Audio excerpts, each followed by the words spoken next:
दोस्तों, आप सभी का स्टडी विद कॉन्सेप्ट चैनल पर बहुत बहुत स्वागत है। और साथ ही स्वागत है हमारी इस महा सीरीज में, जिसके अंतर्गत आपकी तैयारी को एकदम रणनीतिक बनाने के लिए हमारे द्वारा बिल्कुल आपकी तैयारी को एकदम समग्र तैयारी की तरह से चलाने के लिए हम आपके पूरे basic current NCERT answer writing magazine, इसके अलावा प्री के क्वेश्चन और ऐसे राइटिंग और live discussion, live coffee checking, इतनी ज़्यादा इनिशिएटिव लेके आए हैं और एकदम बिल्कुल फ्री ऑफ कॉस्ट है, जिनका हमारा एक ही उद्देश्य है, एक ही लक्ष्य है हमारा कि आप जो लोग हमारे चैनल को फॉलो कर रहे हैं वो लोग सेलेक्ट हो जाएं। और हमें इस बात की खुशी होगी कि हमारे किसी स्रोत को पढ़ करके वो सेलेक्ट हो गए, तो इससे ज़्यादा और कुछ हमें नहीं चाहिए। इसलिए आप दोस्तों इन सारी चीज़ों को अच्छे से रेगुलरली फॉलो करें। हमारे जितने भी देखो, हम जिस तरीके से आपको वीडियो बना के भेज रहे हैं उस तरीके से आप कंटेंट पे फोकस करो, क्योंकि ऑब्वियसली हम कॉमर्शलाइज नहीं है और हमारे पास कोई डिजिटल इतना ज़्यादा सेटअप अभी है नहीं है, हमने स्टार्टिंग किया है। तो जिस तरीके से हम आपको भेज रहे हैं उन तरीके से कोशिश करो कि आप इनको अच्छे से देखें, समझें। हम कंटेंट अच्छा आपके साथ शेयर कर रहे हैं, आपसे रिक्वेस्ट है कि इन चीज़ों को अच्छे से देखें। चूँकि वीडियो में के थ्रू मैं दिखाता, लेकिन चूंकि आज बाहर है इसकी वजह से हम वीडियो नहीं बना पा रहे, तो इसलिए इस तरीके से आपके साथ आज हम इसको शेयर करेंगे। आज इकोनॉमी के अंतर्गत हम लगभग दोस्तों 15 लेक्चर कंप्लीट कर चुके हैं। इक्वेनी इसमें हमने प्री के पॉइंट ऑफ व्यू और मेंस के पॉइंट ऑफ व्यू से आपके सिस्टम को पढ़ रहे हैं। अभी बैंकिंग सिस्टम है उसको पढ़ रहे थे, पिछली वीडियो में आपने देखा होगा हमने हेयर कट तक पिछली वीडियो में पढ़ लिया था। अब हमारा राइट ऑफ, देखो राइट ऑफ क्या होता है, ये जैसे बैंक है दोस्तों। अब बैंक अपना लोन देते हैं और जब लोन 90 डेज तक यदि चुका नहीं पाए तो वो क्या हो जाता है, एनपीए। एनपीए मतलब बैंक का क्या वो असेट होती है दोस्तों। देखो बैंक का क्या होता है, देखो बैंक मुख्य रूप से क्या करता है, ये बैंक है, बैंक का एक काम मुख्य रूप से होता है कि देखो उधार जमा करता है, तो लोगों की सेविंग जमा करता है और लोन के रूप में उधार देता है। ये बैंक का मुख्य रूप काम से, और इसमें बैंक प्रॉफिट कमाता है। ये 4% 5% पर लेगा और 10% पर देगा। इसका 6% है ये जो इंटरेस्ट रेट है, इस पर क्या करता है बैंक अपना प्रॉफिट कमाता है। लेकिन जब बैंक अब किसी को लोन देता है और वो लोन 90 डेज तक ना तो उसका इंटरेस्ट और ना उसका प्रिंसिपल यदि वापस ना मिले, तो बैंक की एक तरह से क्या हो जाती है, वो आय का स्रोत है वो बंद हो जाता है। उसे ही बोलते हैं हम एनपीए। और यदि किसी बैंक का एनपीए बढ़ रहा है तो इसका मतलब उसकी उस असेट है वो नॉन परफॉर्मिंग हो रही है। नॉन परफॉर्मिंग का मतलब यह है, देखो बैंक किसी को लोन देता है तो वो उसकी असेट है, और बैंक में हम जाके जमा करवाते हैं वो हमारी असेट है। बैंक की क्या है, लायबिलिटी है। लेकिन बैंक जब किसी को लोन देता है वो उसकी असेट है, और यदि वो असेट ही उसकी परफॉर्मेंस में ना हो तो उसे हम बोले एनपीए। अब किसी बैंक की बैलेंस शीट है, उस बैंक की बैलेंस शीट होती है, उसमें भी एनपीए दिखता है, ठीक है। अब एनपीए के बाद आपने देखा होगा कई तरीके होते हैं। एनपीए के बाद एनपीए कितने रूपों में जाता है, जैसे ये देखो स्टैंडर्ड असेट, मतलब बैंकों के पास जो असेट होती है उसको मैंने पिछले वीडियो में आपको बताया था, फिर बता देता हूँ। जैसे बैंक है, ध्यान सुनो, हम जो बैंक में सेविंग करते हैं, जो हमारी डिपॉजिट्स होती है, ये हमारी तो असेट होती है। हमारी क्या होती है, असेट, क्योंकि एनपीए हमें इंटरेस्ट सहित दोबारा रिटर्न मिलेगा, ठीक है। लेकिन बैंक इन जमाओं को लेता है, बैंक के लिए क्या होती है, लायबिलिटी, उत्तरदायित्व। क्यों, क्योंकि बैंक को एक टाइम में क्या होता है, एक समय बाद क्या होता है दोस्तों, एक समय बाद बैंक को देना होता है। ये बात सही है। तो हम जो बैंक में जमा करवाते हैं वो हमारी असेट है, बैंक की लायबिलिटी। जब इसी लायबिलिटी को लेकर के, हमसे जमा को लेकर के बैंक क्या देता है, लोगों को ऋण देता है, लोगों को उधार देता है। तो जो बैंक लोगों को उधार देता है उसे बोलते हैं हम उसकी असेट। वो बैंक की क्या होगी, असेट, वो बैंक की असेट होगी। तो उस बैंक की असेट को हम कई भागों में बांटते हैं। जैसे एक है स्टैंडर्ड असेट। स्टैंडर्ड असेट का मतलब बैंक ने कोई पैसा दिया और 90 डेज तक वो पैसा इंटरेस्ट और प्रिंसिपल मतलब मूलधन, ये दोनों कोई व्यक्ति टाइम टू टाइम अगर जमा करवा रहा है तो बैंक की क्या है, वो असेट है, क्योंकि बैंक को उसमें बढ़िया लोन मिला है। उस असेट को बोलते हैं स्टैंडर्ड असेट, क्योंकि वो बैंक के लिए बहुत इंपॉर्टेंट है और उसमें बैंक के लिए वो सुरक्षित भी है। तो इस प्रकार अगर कोई 90 डेज तक करवाता है तो उसको बोलते हैं असेट, वो होती है स्टैंडर्ड असेट। लेकिन यदि कोई व्यक्ति 90 डेज तक बैंक के लोन को या किसी भी प्रकार के उसके मूलधन को वापस नहीं करता 90 डेज तक, तो वो हो जाती है नॉन परफॉर्मेंस असेट। यानी कि अब ये बैंक की जो असेट थी वो असेट बैंक के लिए इनकम नहीं कर रही। क्यों? क्योंकि जो इंटरेस्ट बैंक को मिलना नहीं चाहिए था वो उसको मिल नहीं रहा, और इंटरेस्ट छोड़ो, वो मूलधन भी नहीं मिल रहा जो बैंक ने दिया था। उसको बोलते हैं हम एनपीए। और यदि किसी बैंक की दोस्तों एनपीए बढ़ रहा है तो बैंक की क्षमता एकदम से डाउन होती जाएगी। क्योंकि बैंक की जो, मान लें जैसे बैंक में डिपॉजिट होती है, जैसे किसी ने डिपॉजिट करवाई, बैंक इसी में से क्या करता है, किसी को लोन देता है। अब हम तो बैंक में जमा करवाएंगे तो हम तो लोन लेंगे, बैंक को देना ही होगा। लेकिन बैंक ने अगर किसी को लोन दिया है, जैसे विजय माल्या, नीरव मोदी जैसे लोग भाग गए, तो बैंक कहाँ से देंगे? वो बैंकों की नॉन परफॉर्मिंग असेट हो जाएगी। अब यदि 90 डेज के 1 साल बाद भी यदि वो पैसा नहीं मिलता है, 90 डेज यानी एनपीए, उसके 1 साल बाद तक भी वो पैसा नहीं मिल पाता, तो उसको बोलते हैं सब स्टैंडर्ड असेट। ध्यान रखना, उसको बोलते हैं सब स्टैंडर्ड असेट। और उसके भी यदि 1 साल बाद तक, सब स्टैंडर्ड असेट के बाद यानी कि 90 डे प्लस 12 मंथ प्लस उसके भी 12 मंथ बाद भी यदि वो पैसा नहीं मिले, तो उसको बोलते हैं हम डाउटफुल असेट। यानी कि अब लगता है कि बैंक को वो असेट प्राप्त नहीं होगी। और जब बैंक को लगता है कि असेट प्राप्त नहीं हो, उसको बोलते हैं लॉस असेट। वो बैंक का एक तरह से लॉस हो चुका है। लेकिन जब बैंक का लॉस होता है तो बैंक तो क्या करेगा? कोई बैंक है, अब बैंक में आपको पता है शेयर मार्केट में सब जगह निवेश करते हैं, तो बैंकों की क्षमता के आधार पर शेयर मार्केट में इनकी वैल्यू बढ़ती है। लेकिन यदि बैंकों की लॉस असेट ज़्यादा है, इनकी बैलेंस शीट में अगर लॉस असेट ज़्यादा दिखेगी, तो इन्वेस्टर्स में निवेश नहीं करेंगे। तो बैंक आरबीआई की सहमति से इस लॉस असेट को क्या करते हैं, अपनी उसमें से हटा देते हैं, बैलेंस शीट में से, और एक नई तरीके से बैलेंस शीट क्रिएट करते हैं ताकि ये बैलेंस शीट में से निवेशकों को ना दिखे। तो बैंकों की जो लॉस असेट होती है, इस लॉस असेट को ही जब बैंक अपनी बैलेंस शीट में से हटा देंगे, क्यों हटा दें? क्योंकि ऑब्वियसली बैंकों की बैलेंस शीट में दिखती है कि बैंकों ने कितना लोन दिया, कितना उनका डूब गया, कितना अभी तक नहीं आ रहा, तो उससे बैंकों की शेयर में, मार्केट में, हर जगह उनकी वैल्यू कम डाउन हो जाती है। उसकी वैल्यू है साख है, वो कम डाउन हो जाती है। और यदि किसी बैंक की एनपीए बहुत ज़्यादा है तो इंटरनेशनल मार्केट में या घरेलू मार्केट में उसकी वैल्यू एकदम डाउन रहेगी। तो बैंक अपनी स्थिति को सुधारने के लिए आरबीआई की सहमति से उस असेट को जो डूब गया, अब लगता है वो नहीं आएगा, उसको राइट ऑफ करवा लेता है। राइट ऑफ मतलब अपनी बैलेंस शीट से उसको हटवा लेता है, और वो एनपीए से बाहर हो जाता है। वो बैंक का नहीं आएगा, लेकिन बैंक उसको भूल जाएगा, उसको बोलते हैं राइट ऑफ। लेकिन क्या कर रहा है, आरबीआई की सहमति से ही कर पाएगा, बैंक अपनी सहमति से ऐसा नहीं कर पाएगा। ध्यान रखना दोस्तों। अगला है पब्लिक क्रेडिट रजिस्ट्री। यहाँ आपने सुना होगा, बहुत जगह प्रीलिम्स में क्वेश्चन भी आते हैं इसका। ये क्या है? देखो, होता क्या है कि पहले बैंक एक सिस्टम से इंटीग्रेटेड नहीं थे। क्या नहीं थे? जुड़े हुए नहीं थे। अब जैसे एसबीआई है, अब एसबीआई की भी 50 शाखा, इतनी शाखा है, पीएनबी है, इसकी भी इतनी शाखा है, और एचडीएफसी, 50 तरह के बैंक है, प्राइवेट बैंक, सरकारी बैंक, इतने ज़्यादा है। अब क्या होता है कि ये बैंक ने किसको कितना लोन दिया है, पहले डायरेक्ट एक सेंट्रल कोई डेटाबेस तैयार नहीं था कि बैंक ने किसको कितना लोन दिया है। अब हो सकता है कि बैंक ने कुछ ऐसा लोन दे दिया जो उसकी क्षमता से बाहर है। हो सकता है बैंक ने ऐसे व्यक्ति को लोन दे दिया जो चुकाने में संभव नहीं है। हो सकता है बैंक ने अपने व्यक्तिगत हितों के लिए, किसी बैंक के किसी व्यक्तिगत व्यक्ति ने व्यक्तिगत हितों के लिए पैसा दे दिया, तो वो पैसा चुक नहीं पाए।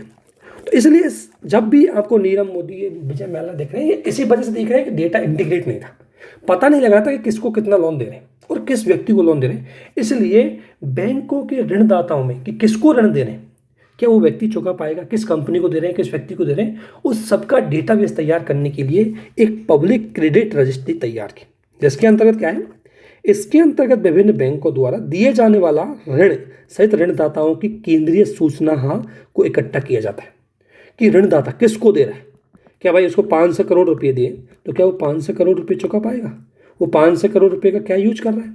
क्या वो समय पर नहीं चुका पा रहा है, नहीं चुका पा रहा? इन सारी चीज़ों का डेटा है वो इस रजिस्ट्री पे रहेगा, ताकि आरबीआई को नज़र बनी रहे, आरबीआई की नज़र बनी रहे। आरबीआई तुरंत लगे आरबीआई को कि यार आप एसबीआई ने ये लोन दिया है, लगता है डूबेगा, तो एसबीआई को पहले अलर्ट करके बोलेगा इसको वसूलो। इससे तुम्हारा एनपीए नहीं बढ़ेगा, इससे तुम्हारी द्वारा दिए जाने वाले लोन, आरबीआई क्या तो आपको एसबीआई में आपको पता है मैनेजर अपने लोगों को लोन दे देते हैं, है ना। बहुत ज़्यादा एमडी, पब्लिक पॉलिटिकल इंटरफेरेंस में लोग अपने लोगों को लोन दे देते हैं, पार्टीज को लोन दे देते हैं, तो पैसा डूब ना जाए, इसलिए आरबीआई उस पर निगरानी रखने के लिए पब्लिक क्रेडिट रजिस्ट्री बनाता है। ध्यान रखना, जिसमें ऋणदाताओं को ऋण वापस देने और ऋण चुकाने तक की सारी डेटा इसमें कलेक्ट रहता है, उसे बोलते हैं क्या हम ये उसको बोलते हैं पब्लिक क्रेडिट रजिस्टर। इसके बाद एक सुना होगा आपने inter creditor agreement, inter creditor agreement. Sunil Mehta समिति ने इसकी सिफारिश की और यूपीएससी इसका क्वेश्चन पूछ चुकी है कि क्या है। इसमें यह है कि 4-5, जैसे अब मैं अच्छे से समझा रहा हूँ, ध्यान से सुनना। देखो ये चीज़ ध्यान सुनने, देखो इकोनॉमी में ज़्यादातर चीज़ है वो सुनने की ज़्यादा है, लिखने की इतनी ज़्यादा नहीं है, इसलिए कोशिश करो कि आप ध्यान से सुने, ठीक है। तो इसमें इंटर क्रेडिट एग्रीमेंट में क्या है कि सुनील मेहता समिति ने एक सिफारिश करी। सुनील मेहता समिति ने बोला, ठीक है ना, सुनील मेहता समिति ने बोला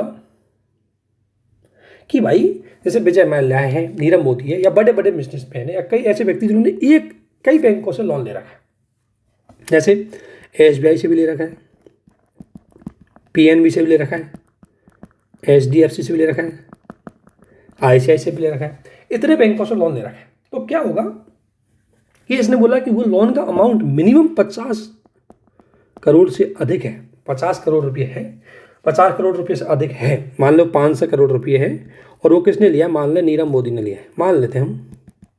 तो हो सकता है कि इसमें 200 करोड़ रुपये एसबीआई के हों, 50 करोड़ रुपये इसके एचडीएफसी के हों, इसके 150 करोड़ इसके हों, और 100 करोड़ इसको। इस तरीके से हो सकता है इन्होंने लोन दिया।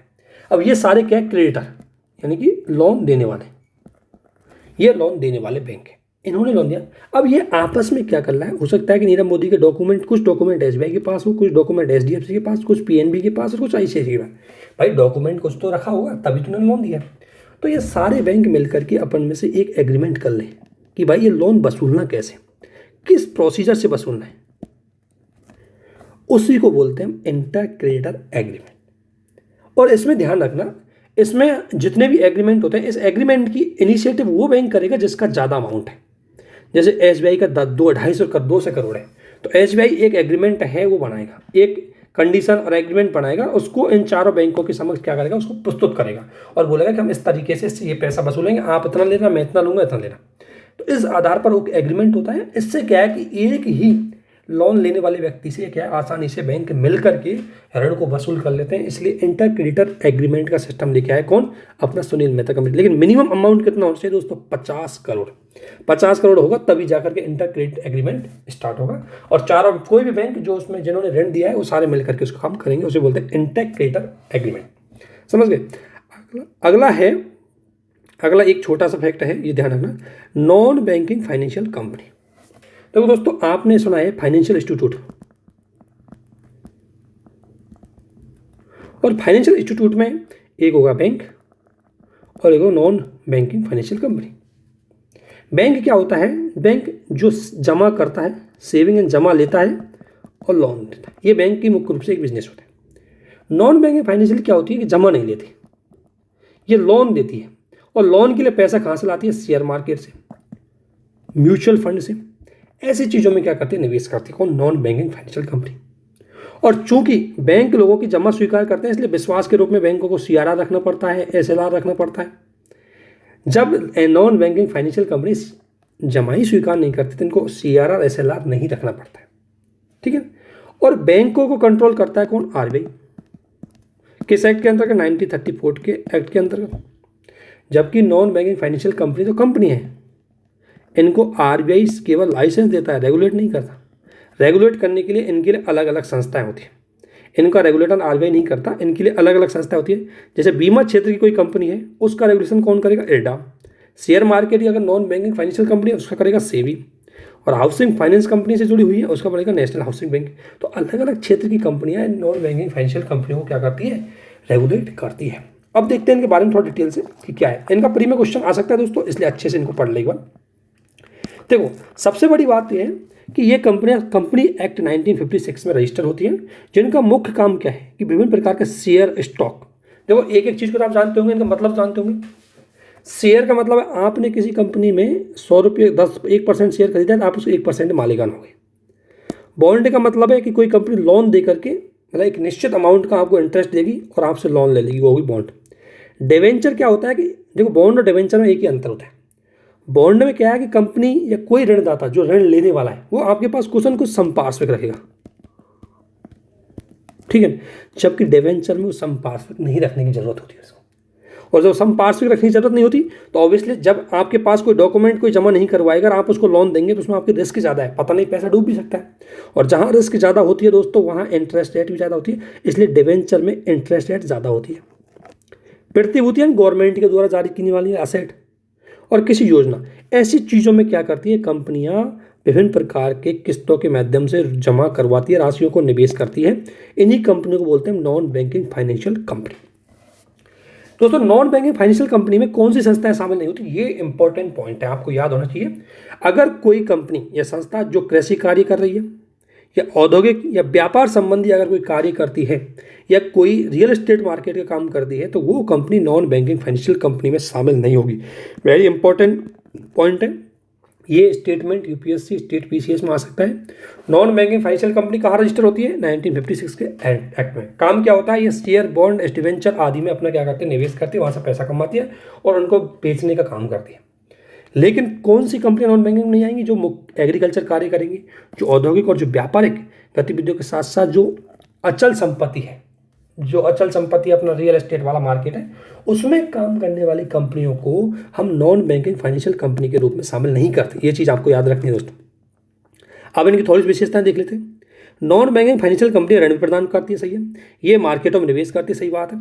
इनकी गतिविधियां बैंकों के समान होती है, जैसे ये भी लोन देती है, ये भी बैंक जिस तरीके से आजकल बैंक भी एसबीआई भी शेयर मार्केट में निवेश करता है, म्यूचुअल फंड भी देता है, तो ये भी ये काम करते हैं। लेकिन थोड़ा अंतर है, मैं बताऊंगा अंतर क्या है। लेकिन सबसे पहला अंतर यह है कि ये मांग जमाएं स्वीकार नहीं करते, डिपॉजिट्स नहीं लेती। जो डिमांड डिपॉजिट होती है ना वो नहीं लेती, जैसे अपन सेविंग अकाउंट में डिपॉजिट करवाते हैं, करंट अकाउंट में डिपॉजिट करवाते हैं, जिनको जमा करवाए निकाल लिए, जमा करवाए निकाल लिए, ऐसे नॉन बैंकिंग फाइनेंशियल कंपनियां किसी की जमाएं नहीं लेती। और दोस्तों ये किसी की जमाएं नहीं लेती, इसलिए इनको सीआरआर, एसएलआर इनकी रखने की कोई ज़रूरत नहीं होती, क्योंकि ये बैंक की तरह अब नहीं होती। क्योंकि बैंक का पहला काम होता है जमाएं लेना, ये जमा नहीं लेती, ये केवल क्या देती है, लोन देती है।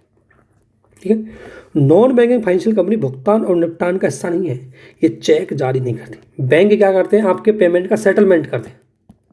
पेमेंट क्या करते हैं, सेटलमेंट करते हैं बैंक। जैसे कैसे करते हैं बैंक सेटलमेंट, आपको पता है, जैसे आपने एसबीआई का आपका अकाउंट है, आपने एटीएम है एचडीएफसी का, आपने एटीएम एचडीएफसी के एटीएम से पैसा लिया, मतलब आपका एटीएम एचडीएफसी का है, आपने एसबीआई में जाकर के पैसा निकाल लिया, तो अब एसबीआई क्या करेगा, एचडीएफसी को पेमेंट कर देगा, पेमेंट का सेटल कर देगा। आपने देखा हो कई बार हम दूसरे बैंक के एटीएम से दूसरे में निकाल लेते हैं, तो आपका अमाउंट किसी अदर जगह था, आपने दूसरे एटीएम से निकाला है, तो वो बैंक आपस में क्या कर लेते हैं, सेटलमेंट कर लेते हैं। इसी प्रकार आपका कोई चेक है तो आप किसी दूसरे व्यक्ति को उसको इशू करते हैं, तो बैंक क्या करता है, उस व्यक्ति को पेमेंट करता है। लेकिन नॉन बैंकिंग फाइनेंशियल कंपनी ऐसा काम नहीं करती, ध्यान रखना। ये आपको केवल जो भी चीज़ होगी वो लोन दे के लोन के रूप में काम करेंगी, आपके पेमेंट का सेटलमेंट नहीं करेंगी। ये मीडिएटर के रूप में काम नहीं करती, बैंक करता है। बैंक कैसे करेगा, आप कोई यूपीआई करेंगे तो बैंक सेटल करेगा उसको, आप आरटीजीएस करेंगे बैंक सेटल करेगा उसको, आपका पेमेंट दूसरे खाते में डालेगा। जबकि नॉन बैंकिंग फाइनेंशियल कंपनी ऐसा नहीं करती, ये आपको ध्यान रखना है। दूसरी बात, जैसे बैंकों को मैंने बोला ना कि बैंक जमा, जब बैंक किसी की जमा स्वीकार करेंगे तो बैंक उस जमा के बदले हर पार्टी की इंश्योरेंस करवाना पड़ता है, जिसे बोलते हैं हम निक्षेप बीमा प्रत्यय गारंटी निगम। जो क्या करता है कि अगर मान लें कि कोई बैंक किसी का पैसा लेके भाग जाता है तो मिनिमम 5 लाख रुपए तक का उसको क्या कर सकते हैं, रिटर्न दे सकते हैं। मैक्सिमम 5 लाख रुपए तक का रिटर्न दे सकते हैं, क्योंकि उसका एक इंश्योरेंस होता है डिपॉजिट का, अगर वो डिपॉजिट डूब जाती है। अब चूंकि आपको पता है कि नॉन बैंकिंग फाइनेंशियल कंपनियां जब डिपॉजिट ही नहीं लेती तो इस चीज़ के अंतर्गत आएंगी नहीं, ठीक है ना, क्योंकि डिपॉजिट स्वीकार नहीं करती। तो समझ गए आप क्यों, क्योंकि ये डिपॉजिट स्वीकार नहीं करती, और जब डिपॉजिट नहीं करती तो बैंक डूब या मतलब डूब जाए, कुछ भी हो जाए, लोगों का पैसा तो इसमें डूबेगा नहीं, और जब लोगों का पैसा डूबेगा नहीं तो इसमें कहीं ना कहीं इनको कुछ प्रकार का कोई इंश्योरेंस देने की जरूरत नहीं पड़ेगी। दूसरा, किसी भी संस्था को एनईएफसी के रूप में एक करने हेतु रजिस्ट्रेशन तो इनको आरबीआई में करना होता है, और यदि कोई संस्था पंजीकरण प्रमाण पत्र के बिना मुख्य व्यवसाय नॉन बैंकिंग पंजीकरण करती है तो आरबीआई उस पर जुर्माना लगाता है। ध्यान रखना, नॉन बैंकिंग फाइनेंशियल कंपनी हो, हालांकि उसको लाइसेंस या वगैरह है या उसको रेगुलेटिंग करने वाली संस्था उसकी अपनी होगी, लेकिन उसको स्टार्ट करने के लिए आरबीआई से रजिस्ट्रेशन करवाना ही पड़ेगा। आरबीआई में रजिस्ट्रेशन करवाना होगा, और आरबीआई 1956 के एक्ट के अंतर्गत इनका रजिस्ट्रेशन करता है। ठीक है, अगर कोई कंपनी मान लें रजिस्ट्रेशन नहीं करवाती है तो आरबीआई इसको क्या करता है, जुर्माना लगा सकता है। कोई non banking financial company RBI से पंजीकरण प्राप्त किए बिना 25 लाख के निबल के बिना गैर बैंक संस्था के रूप में व्यवसाय आरंभ नहीं करती। अगर कोई बैंक, एक तो पहली बात तो क्या है कि उसने अगर मान लो पंजीकरण प्रमाण पत्र नहीं लिया, या उसने नेट डिपॉजिट अपना खुद का फंड है, उसका खुद का अपना फंड स्टार्ट करने से पहले उसके अपने पास खुद के पास रुपये होने चाहिए मिनिमम 25 लाख, तब जाकर तो स्टार्ट नहीं स्टार्ट कर सकते। ऐसा नहीं आपने 1 लाख रुपये ले लिया, आप चालू हो गए, आप स्टार्ट करना, ऐसा कभी पॉसिबल नहीं हो। आपको मिनिमम 25 लाख रुपये तक का अमाउंट होना चाहिए, तब जाकर के ही आप ये काम स्टार्ट कर सकते हो। नॉन बैंकिंग फाइनेंशियल कंपनियां 1956 के एक्ट के अंतर्गत, जो कंपनी एक्ट है उसके अंतर्गत रजिस्टर होती है, और 2 तरीके से रजिस्टर होती है। पहली वे फाइनेंशियल कंपनियां जो जमा स्वीकार करती हैं। ध्यान रखना, मैंने जैसा कि आपको बोला कि जमा स्वीकार नहीं करती, लेकिन ध्यान रखना ये 2 प्रकार की जमाएं होती हैं, आपको पता है। एक होती है डिमांड जमाएं और एक होती है टर्म जमाएं। आप जानते होंगे इनको, ये मैंने पहले भी आपको बता दिया। टर्म जमा का मतलब आपकी आरडी होती है जो फिक्स टाइम के लिए होती है, टीडी होती है कि एक बार आपने 5 साल के लिए 10 साल के लिए फिक्स एफडी करवा दी, तो ये क्या है कि आप इनको बार बार नहीं निकाल सकते। एक बार जमा करवाया 5 साल 2 साल 3 4 जो जितना भी इनकी मैच्योरिटी पीरियड होती है तब तक नहीं निकाल सकते, वो सारी जमा आती है टर्म डिपॉजिट में। और एक होती है डिमांड डिपॉजिट, जिसमें आपने करंट अकाउंट होता है, अपना सेविंग अकाउंट होते हैं, सेविंग अकाउंट अभी जमा करवाए घंटा बाद निकाल लेंगे, तो वो होती है कौन सी, डिमांड डिपॉजिट। अब चूंकि डिमांड डिपॉजिट को तुरंत निकाला जाता है, तुरंत बाहर निकाला जाता है, तुरंत जमा करवाता है, तो इसमें रिस्क, इसमें किसी कंपनी के पास अगर इनको स्वीकार करना है तो एक अमाउंट होना जरूरी होता है। मान लें आप किसी को लोन देने वाले तीसरे व्यक्ति को, लेकिन आपके पास पहले जमा तो आनी चाहिए, तो इसलिए ध्यान रखना डिमांड डिपॉजिट होती है वो क्या है, आसानी से उनको निकाला जा सकता है। तो ये नॉन बैंकिंग फाइनेंशियल कंपनियां उनको तो बिल्कुल ही स्वीकार नहीं करती, क्योंकि नॉन बैंकिंग फाइनेंशियल कंपनियों का पैसा हमेशा लॉन्ग टाइम के लिए होता है, एक लॉन्ग टाइम के लिए निवेश चाहिए होता है, इसलिए। और जो कि मांग जमाएं शॉर्ट टाइम के लिए होती है, आज जमा कराया कल निकाल लेंगे, आप सेविंग में करवाया कल निकाल सकते हैं, आज निकाल सकते हैं, तो इसलिए ये मांग जमा स्वीकार नहीं कर सकती। लेकिन कुछ कंपनियां हैं जनता की जमा स्वीकार कर सकती, तो कौन सी होंगी दोस्तों, वो टर्म डिपॉजिट होंगी। कौन सी, टर्म डिपॉजिट, जो लॉन्ग टाइम के लिए होती है, लॉन्ग टाइम के लिए, क्योंकि म्यूचुअल फंड की टाइप में होती है, आरडी की टाइप में होती है, वो करवा सकते हैं। तो कोई नॉन बैंकिंग फाइनेंशियल कंपनी यदि मान लें जब कुछ प्रकार के टर्म डिपॉजिट स्वीकार करती है तो उनको बोलते हैं non banking financial company deposit, और दूसरी होती है जो जमा स्वीकार नहीं करती उसको बोलते हैं non banking financial company non deposit. ठीक है, तो एक तो ये होगी। दूसरी, अपशिष्ट नॉन बैंकिंग फाइनेंशियल कंपनियों की एक और श्रेणी है जिसका मुख्य कार्य जमा स्वीकार करना और स्वीकृत प्रतियोगिता में निवेश करना। यानी कि कुछ कंपनियां ऐसी होती है जो जमा स्वीकार करती है, निवेश करती है। मोस्टली मोटा आप ये रखना कि नॉन बैंकिंग फाइनेंशियल कंपनियां बैंकों की तरह नहीं होती, क्योंकि कॉमन जमा स्वीकार नहीं करती, ये शेड्यूल बैंक की रजिस्ट्रेशन नहीं होती, कंपनी एक्ट में रजिस्टर होती है। ठीक है, ये चीज़ आपको ध्यान में रखनी है। और ये मांग जमा स्वीकार नहीं करती, एग्रीकल्चर क्षेत्र में निवेश नहीं करती। ठीक है ना, इनको बीमा रखने की कोई जरूरत नहीं होती। जो जमा होती है बैंक को क्या होता है कि जो जमा होती है उसमें 5 लाख रुपये तक का क्या करता है बैंक जमा बीमा करते हैं। पहले ये राशि 1 लाख रुपये तक की थी कि अगर मान लो आपने किसी बैंक में पैसा लगाया और वो डूब गया तो आपको 1 लाख रुपये मिल जाएंगे। अब इसको बढ़ा करके 5 लाख रुपये कर दिया।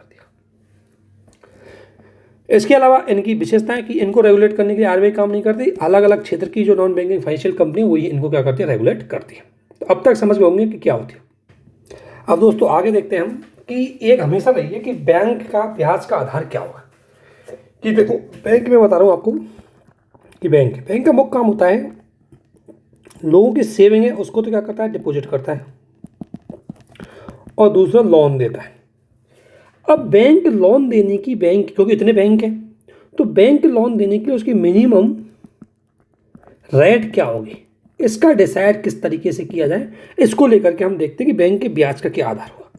तो सबसे पहले जो नरसिम्हन समिति थी, आपको पता है रिटायर्ड आरबीआई के गवर्नर थे नरसिम्हन, और नरसिम्हन कमेटी ने बैंकों द्वारा दिए जाने वाले ऋण पर ब्याज की दर बाजार आधारित होनी चाहिए, कि बाजार के अकॉर्डिंग होनी चाहिए। किसके अकॉर्डिंग होनी चाहिए, बाजार के, मार्केट के अकॉर्डिंग।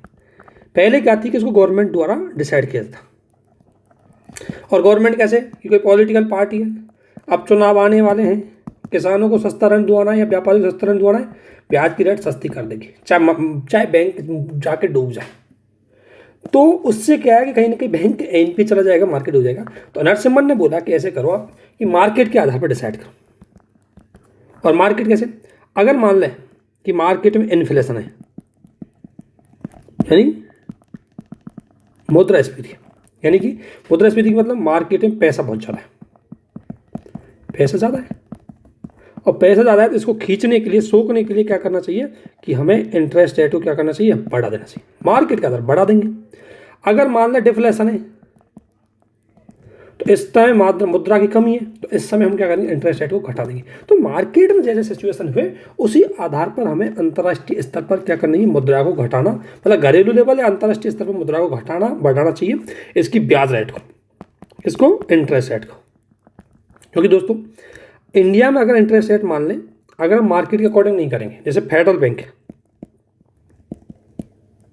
और आरबीआई बैंक, ये बैंक, फेडरल बैंक यूएसए का और ये इंडिया का, अगर मान लें आरबीआई इंटरेस्ट रेट अच्छी देता है, आरबीआई इंटरेस्ट रेट अच्छी देगा तो बैंक भी इंटरेस्ट रेट अच्छी देंगे, तो निवेशक भारत में निवेश ज़्यादा करेंगे बैंकों में, और फेडरल बैंक से पैसा भारत में आ जाएगा, फेडरल मतलब विदेशों से पैसा भारत में आ जाएगा। लेकिन यदि हम हमारी इंटरेस्ट रेट को अंतर्राष्ट्रीय मार्केट के अकॉर्डिंग नहीं डालते और मान लें फेडरल बैंक ने अगर अपनी इंटरेस्ट रेट गिरा दी, तो हमें भी इंटरेस्ट रेट को कम थोड़ा सा इसने बढ़ा दी, तो हमें बढ़ाना पड़ेगा, ताकि हम इंटरनेशनल जो मार्केट में हमारा जो पैसा जाता है, क्योंकि अगर मान लें फेडरल बैंक ने, अगर अमेरिका का बैंक ये अच्छा इंटरेस्ट देने लग गया तो लोग यहाँ जाके निवेश करेंगे, तो भारत से सारा निवेश कहाँ चल जाएगा, अमेरिका में चला जाएगा। और चूंकि अमेरिका के फेडरल बैंक की जो साख क्षमता है वो इंडिया के फेडरल बैंक की तुलना में ज़्यादा मजबूत है, इसलिए उसके थोड़ा विश्वास और उसके प्रति थोड़ा लोगों का लगाव ज़्यादा रहता है, इसलिए उसमें निवेश ज़्यादा होता है। तो हमें थोड़ा सा अपनी मार्केट में जो मार्केट के अकॉर्डिंग अपनी ब्याज दर है उसका डिसाइड होना चाहिए, ये बात बोली थी नरसिंगन कमेटी ने। तो भाई कैसे डिसाइड करें, तो इसके लिए सबसे पहले आया bench mark price lending rate 2003 में आई, जिसे बोला गया BPLR, सुना होगा आपने। सबसे पहले लेके आए थे BPLR को, तो बोला कि BPLR का डिसाइड किस तरीके से होगा, कि बैंक कंपनी इंटरेस्ट रेट किस तरीके से डिसाइड करेंगे, मिनिमम इंटरेस्ट रेट कितने डिसाइड करेंगे और किस आधार पे करेंगे, इसको लेकर के सबसे पहले एक तरीका आया, उसको बोला गया BPLR। तो BPLR के अंतर्गत बोला कि देखो बैंकों ने बोला कि सबसे विश्वसनीय ग्राहकों को जिस दर पर कोई बैंक ऋण देता है वो है ऋण की सबसे बेस रेट होगी, सबसे मिनिमम रेट होगी।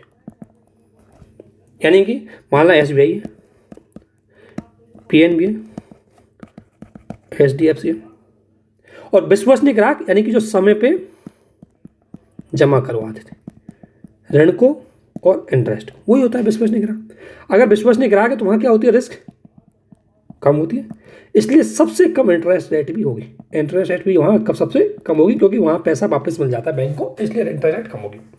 तो ये कहा गया कि अगर कोई बैंक अपने सबसे विश्वसनीय ग्राहक को जिस न्यूनतम रेट पे इंटरेस्ट रेट देगा, जिस न्यूनतम रेट पे इंटरेस्ट रेट देगा, वही इंटरेस्ट रेट क्या होगी, बेसिक इंटरेस्ट रेट होगी, न्यूनतम इंटरेस्ट रेट होगी बैंक की। लेकिन दोस्तों अब दिक्कत क्या है, कि हो सकता है SBI के लिए कोई विश्वसनीय ग्राहक कौन है, PNB के लिए कोई अलग है, HDFC के लिए अलग है। HDFC अपने ग्राहक पे इतना विश्वास करता है कि वो मिनिमम 10% दे सकता है, SBI का जो विश्वसनीय ग्राहक है वो मिनिमम 9% भी दे सकता है, HDFC का जो विश्वसनीय ग्राहक है वो कितना दे सकता है, PNB का कितना है, वो उस पर 10% 7% दे सकता है।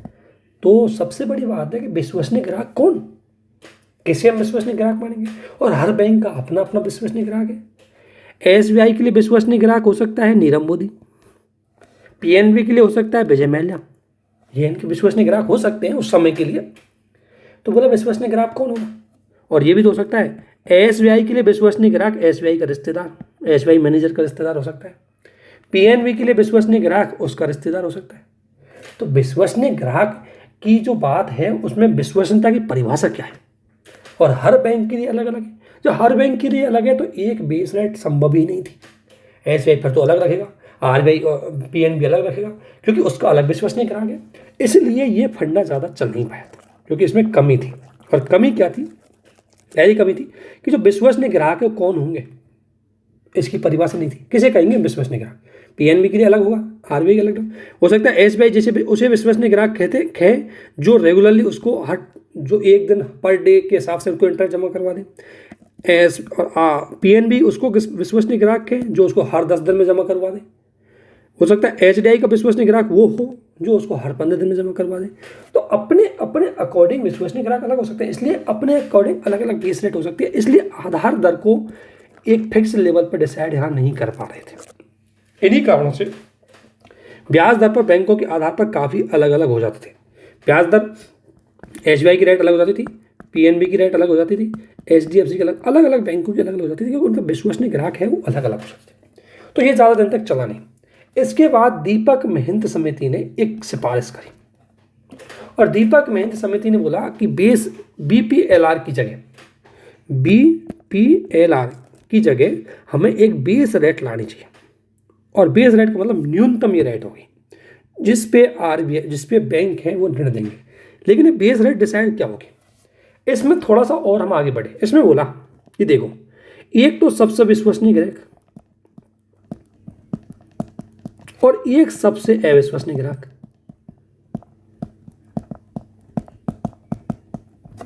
सबसे विश्वसनीय ग्राहक को कोई बैंक सबसे सस्ता लोन देगा, लेकिन इंटरेस्ट रेट क्या होगी, डाउन।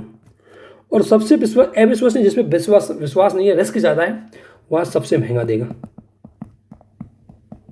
तो बोला कि इन दोनों का एवरेज ही, सबसे महंगा मान लिया, सबसे सस्ता दिया उसने 6, सबसे महंगा दिया उसने 10, इन दोनों का एवरेज 16, इन दोनों का एवरेज यानी 8% ही उसकी क्या होगी, बेस रेट होगी। उसमें केवल बीपीएलआर में केवल विश्वसनीय ग्राहकों की बात थी, इसमें अविश्वसनीय ग्राहकों की बात थी कि एक तो वो व्यक्ति जो सबसे ज़्यादा उसका विश्वसनीय ग्राहक है तो वहाँ पर इंटरेस्ट रेट कम होगी, और ये व्यक्ति जिस पे सबसे ज़्यादा जोखिम है यानी कि जो अविश्वसनीय है, जिस पे सबसे ज़्यादा जोखिम है, ऑब्वियसली वहाँ पर इंटरेस्ट रेट ज़्यादा होगी। तो ऐसी स्थिति में उन दोनों का जो एवरेज होगा वही क्या होगा, बेस रेट डिसाइड हुई। लेकिन इसमें भी वही कमी रह गई कि सबसे विश्वसनीय और सबसे जोखिम वाला कौन होगा। आरबीआई के लिए सबसे विश्वसनीय और जोखिम वाला अलग हो सकता है, एसबीआई के लिए सबसे विश्वसनीय और जोखिम वाला अलग हो सकता है। और इन्हीं कारणों की वजह से कहीं ना कहीं हम ये बेस रेट का मुद्दा भी ज़्यादा चल नहीं पाया था। हर बैंक के लिए अलग अलग होगा, इसलिए हर बैंक इसका अलग अलग डिसाइड ही करेगा। ठीक है, तो इस कमियों के बाद सबसे बड़ा एक नया फंडा लेके आए थे हम 2016 में, एमसीएलआर का मतलब है marginal cost of fund based landing rate. इसको समझना, वर्तमान में यही चलती है। तो सबसे नया तरीका आया था marginal cost of fund based landing rate. अब इसको थोड़ा समझना, 2016 में इसको अपनाया था, थोड़ा धैर्य से समझना। ये बहुत, देखो मैं कोई अलग से आपको ऐसा नहीं कोई समझा, मैं बेसिक सी कहानी समझा रहा हूँ, इससे समझो कि बेस रेट कैसे डिसाइड होती है। इसके अलावा बीपीएलआर कैसे डिसाइड होती है। बीपीएलआर कहता है सबसे विश्वसनीय ग्राहक, और सबसे विश्वसनीय का मतलब जहाँ सबसे कम जोखिम हो, और जिसमें सबसे कम जोखिम होती है उसमें सबसे कम इंटरेस्ट रेट होती है, आपको पता है। दूसरी बात, बेस रेट जिसमें सबसे विश्वसनीय और सबसे जोखिम वाला, इन दोनों का एवरेज निकालेंगे। और एमसीएलआर ने बोला कि नहीं भाई, हम इस आधार पर एमसीएलआर नए तरीके से इनको लोन देने की बात लेके आए। अब एमसीएलआर को देख लें, 2016 में इसको लेके आए थे, 2016 में, ठीक है ना। तो अब देखते हैं इसका मतलब क्या है।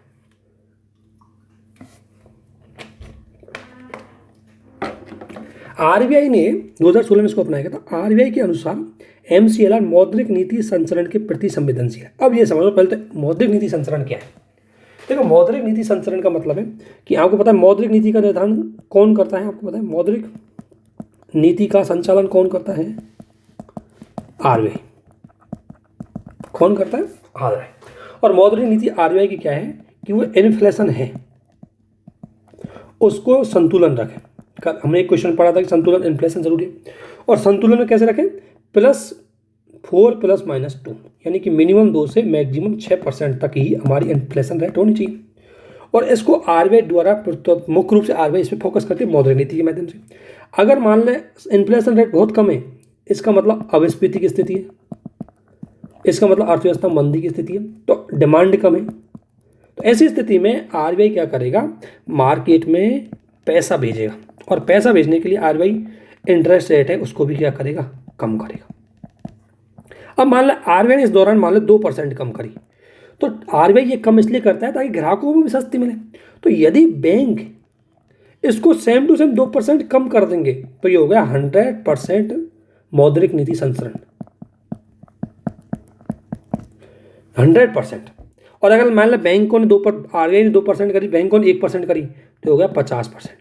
तो बैंक आरबीआई कहता है कि यदि हम जो एमसीएलआर लेके आएंगे तो ये जो बैंक है इनको किसके प्रति ज़्यादा संवेदनशील बनाएगा, ये मौद्रिक नीति के संचरण के प्रति, क्योंकि जितना मैं कम करूँगा उतना ही बैंकों को भी कम करना पड़ेगा, क्योंकि उसमें ये फॉर्मूले में शामिल हो जाएगा। दूसरी बात, अगर मान लें मुद्रा इन्फ्लेशन की स्थिति आई तो मार्केट में क्या पैसा ज़्यादा है, अर्थात क्या करेगी आरबीआई, महंगा कर देगी। तो आरबीआई जितना महंगा करेगी बैंक भी को भी उतना ही महंगा करेंगे, तो वो होगी मौद्रिक नीति संचरण। यानी कि आरबीआई जो उद्देश्य चाहती है, बैंक उसी अकॉर्डिंग अगर अपनी नीतियों को बदलें, उसी अकॉर्डिंग इंटरेस्ट रेट को कम ज़्यादा करें, तो होता है मौद्रिक नीति संचरण। और ज़्यादातर बैंक ऐसा नहीं करते। बैंक क्यों नहीं करते? तो बैंक क्योंकि उसकी बेसिक रेट है वो अलग अलग हो जाती है। अब वो बेस रेट को डिसाइड करने के लिए आरबीआई द्वारा ये MCLR लेके आया था। अब MCLR की मैं बात करूँ तो MCLR में क्या है,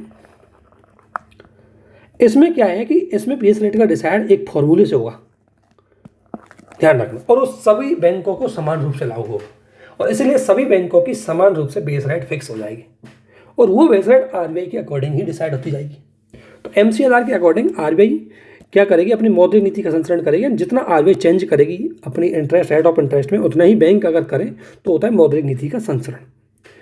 अब कैसे होता है, इसका निम्न आधारों पर क्या होगा, डिसाइड होगा। कैसे? बैंकों के पास उपलब्ध राशि की सीमांत लागत।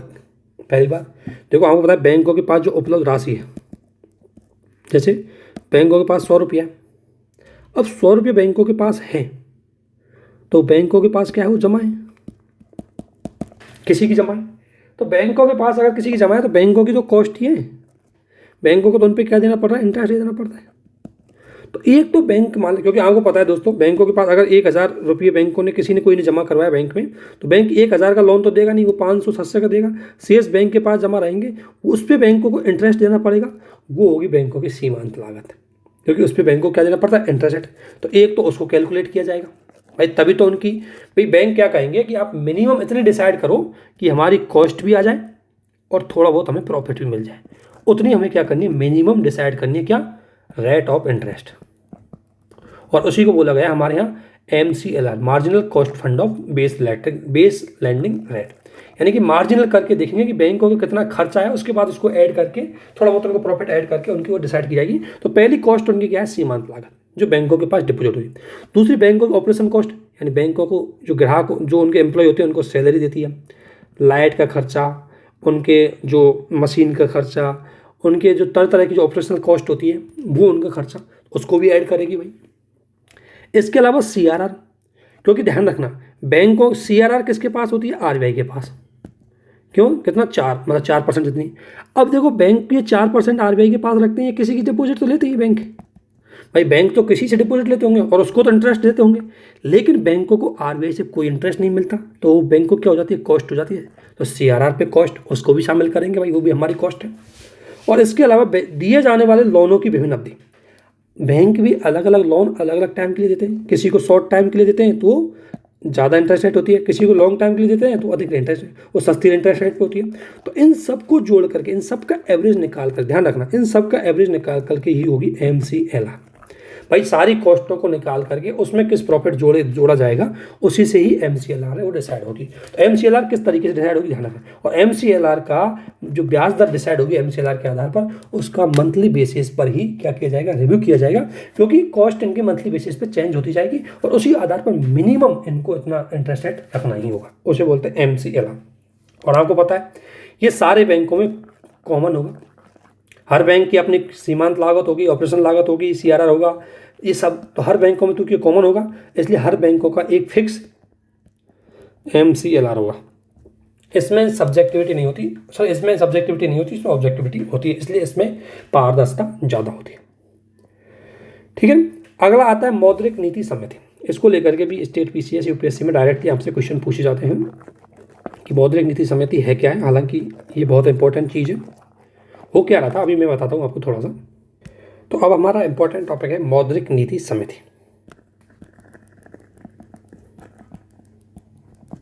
Monetary policy committee. हो क्या रहा था, मौद्रिक नीति का मतलब है कि मुद्रास्फीति को संतुलित बनाने रखने के लिए नीति, स्फीति को संतुलित बनाए रखने की नीति। अब मुद्रास्फीति को संतुलित बनाए रखने का मतलब आपको भी पता है कि मुद्रास्फीति अगर ज़्यादा कमज़ोर रही तो वस्तु सस्ती होती है, और ज़्यादा महंगी रही तो बहुत महंगी हो जाती है। तो ज़्यादा महंगा भी नहीं, ज़्यादा सस्ता नहीं, एक बैलेंस होना चाहिए। तो इसके लिए पहले क्या करता है, दो नीतियाँ अपनाते हैं। मुद्रास्फीति को कंट्रोल करने के लिए दो तरह की नीति होती है, एक होती है मौद्रिक नीति और एक होती है राजकोषीय नीति। जैसे मान लें वर्तमान में इन्फ्लेशन ज़्यादा है कोविड-19 के बाद, तो मौद्रिक नीति में क्या करेगा और राजकोषीय नीति में क्या करेगा। अब चूंकि राजकोषीय नीति का डिसाइड कौन करती है, गवर्नमेंट, और मौद्रिक नीति का डिसाइड करता है कौन, आरबीआई। गवर्नमेंट चलती है राजनीतिक हितों के उद्देश्य से और आरबीआई चलता है मार्केट के उद्देश्य से। तो हो क्या रहा था, पहले दिक्कत क्या है कि मौद्रिक नीति और राजकोषीय नीति में कोई समन्वय नहीं था। क्यों? क्योंकि मौद्रिक नीति अलग डिसाइड होती थी, राजकोषीय नीति अलग डिसाइड होती थी। अब मौद्रिक नीति को डिसाइड करने में आरबीआई की भूमिका होती थी और राजकोषीय नीति केवल गवर्नमेंट की। और गवर्नमेंट जैसे टैक्स के माध्यम से, सब्सिडी के माध्यम से, इन्वेस्टमेंट के माध्यम से क्या करती है, इन्फ्लेशन को कंट्रोल करती है। जैसे इन्फ्लेशन अगर बहुत ज़्यादा है तो गवर्नमेंट क्या करेगी, टैक्स बढ़ा देगी ताकि मार्केट में पैसा कम रहे। आरबीआई करेगी, इंटरेस्ट रेट बढ़ा देगी ताकि मार्केट में पैसा कम रहे। अगर दोनों एक साथ एक काम करेंगे तभी इन्फ्लेशन कंट्रोल हो पाएगी। अगर मान लो दोनों में लाइजिंग नहीं है, आरबीआई ने क्या करी, इंटरेस्ट रेट घटा दी, बढ़ा दी, मान लो आरबीआई ने बढ़ा दी क्योंकि इन्फ्लेशन बहुत ज़्यादा है मार्केट में, लेकिन उसी बदले अगर सरकार ने टैक्स रेट घटा दी तो आरबीआई की इंटरेस्ट रेट घटाने का कोई फायदा नहीं है, क्योंकि जितना आरबीआई सस्ता लोन दे रहा है उतना ही लोगों की क्या टैक्स सेविंग हो रही है, क्योंकि बैंक सरकार टैक्स कम ले रही है। तो इससे मार्केट में फिर पैसा रह जाएगा, तो सरकार आरबीआई की ये इन्फ्लेशन की जो कंट्रोल करने की पॉलिसी है ये सफल नहीं हो पाएगी। तो ऐसा ही पहले हो रहा था क्योंकि इन दोनों में समन्वय नहीं था। इसलिए इनमें समन्वय बनाने के लिए उर्जित पटेल कमेटी ने सिफारिश करी। तो इसी उद्देश्य से मौद्रिक नीति समिति बनाई गई। उर्जित पटेल ने बोला कि भाई आरबीआई और सरकार दोनों मिलकर के एक प्लेटफॉर्म पे नीति बनाएं ताकि हम उद्देश्यों को प्राप्त कर सकें। इसलिए उर्जित पटेल कमेटी की सिफारिश से, ध्यान रखना किस कमेटी की सिफारिश से, उर्जित पटेल कमेटी की सिफारिश से मौद्रिक नीति समिति बनाई गई थी। 2016 में इसका पहली बार गठन किया गया था। इसमें 6 सदस्य होते हैं दोस्तों। 3 सदस्य होते हैं वो आरबीआई के होते हैं और 3 सदस्य वो सरकार द्वारा नियुक्त होते हैं। सरकार द्वारा नियुक्त जो सदस्य होते हैं वो 4 साल के लिए होते हैं और उनको रीअपॉइंटमेंट नहीं किया जा सकता। जो सदस्य अगर एक बार इसका सदस्य बन जाता है वो दोबारा अपॉइंटमेंट नहीं हो सकता उसका। और आरबीआई के सदस्य होते हैं, गवर्नर इसमें शामिल होता है। आरबीआई के 3 सदस्य हैं, उनमें से एक गवर्नर शामिल होता है, यानी कि टोटल मेंबर 6 हैं। अब 6 में जब मत पड़े, मान लो 3-3 पड़ गए, तो ऐसी स्थिति में आरबीआई के गवर्नर का जो मत होता है वो डिसीजन के रूप में काम करेगा, वो निर्णायक मत के रूप में काम करेगा, ध्यान रखना, ठीक है। और डिसीजन निर्णय बहुमत के आधार पर होते हैं। और इस समिति में जो भी डिसीजन होते हैं उनका एक उद्देश्य मुख्य रूप से है मुद्रास्फीति को 4 + -2 यानी मिनिमम 6 और मैक्सिमम 6 तक, सॉरी मिनिमम 2 और मैक्सिमम 6 तक ही इसको जाने दो। इससे ज़्यादा अगर ये जाता है तो इसको कंट्रोल करने के लिए हमें एक्टिव हो जाना चाहिए। इसी उद्देश्य के लिए मौद्रिक नीति समिति का गठन किया गया था। जब यह समिति द्वारा निर्मित मौद्रिक नीति लगातार 3 बार, अगर समिति द्वारा 3 बार लगातार अगर इस लक्ष्य को प्राप्त करने में असफल रहती है तो इसको लिखित रूप में, रिटर्न में, जैसे कोविड-19 के टाइम पर लगातार इस लक्ष्य को प्राप्त करने में असफल रही तो इसे रिटर्न में सरकार को अपना कारण बताना पड़ा। भाई कोविड-19 चल रहा है ना, ब्लॉक हो गया मार्केट और इसलिए इन्फ्लेशन वो हाई है और वर्तमान में इन्फ्लेशन 6 से ज़्यादा चल रही है। तो लगातार अगर ये उद्देश्यों को प्राप्त करने में असफल हो जाती है तो इसको लिखित में सरकार को देना पड़ता है। प्रत्येक बैठक के बाद जब इसमें बैठक होती है तो अपने निर्णयों को 14 दिन के भीतर ही पब्लिक कर दिया डिसीजन। जैसे आपने सुना होगा जब भी बैठक होती है तो आरबीआई गवर्नर मीडिया के सामने आता है, बताता है कि हमने सीआरआर घटाया, एसएलआर घटाया, हमने क्या क्या नीति चेंज की है और सारी नीतियों के लिए पब्लिश की जाती है सरकार के साथ। और यह वर्ष में कम से कम 4 बार बैठक इसकी होती है, ध्यान रखना। ये है बेसिकली इसके बारे में मौद्रिक नीति समिति के बारे में। इसके बाद आते दोस्तों बेसल मानक। होता क्या था कि कई बार क्या हुआ कि बैंक है वो जैसे मंदी की स्थिति आ जाती है बैंक स्वयं ही दिवालिया हो जाते हैं। और यदि बैंक अगर मंदी की स्थिति में दिवालिया हो गई तो फिर दोबारा इकोनॉमी को रिवाइव करने के लिए कौन करेगा? बैंक ही रिवाइव करते हैं क्योंकि वो इन्वेस्टमेंट देते हैं। लेकिन जैसे ही कुछ जोखिम, थोड़ी बहुत मंदी आती है, कुछ जोखिम आती है तो बैंक अपने आप कुछ जोखिमों को झेल नहीं पाती। इसलिए कुछ मानक ऐसे डिसाइड किए गए थे बैंकिंग क्षेत्र में जो जोखिमों से इनकी सुरक्षा प्रदान करते हैं और उन्हीं मानकों को बोला गया था बेसल मानक। ये बेसल एक कमेटी है, ये बेसल मानक है। इनको बैंक फॉर इंटरनेशनल सेटलमेंट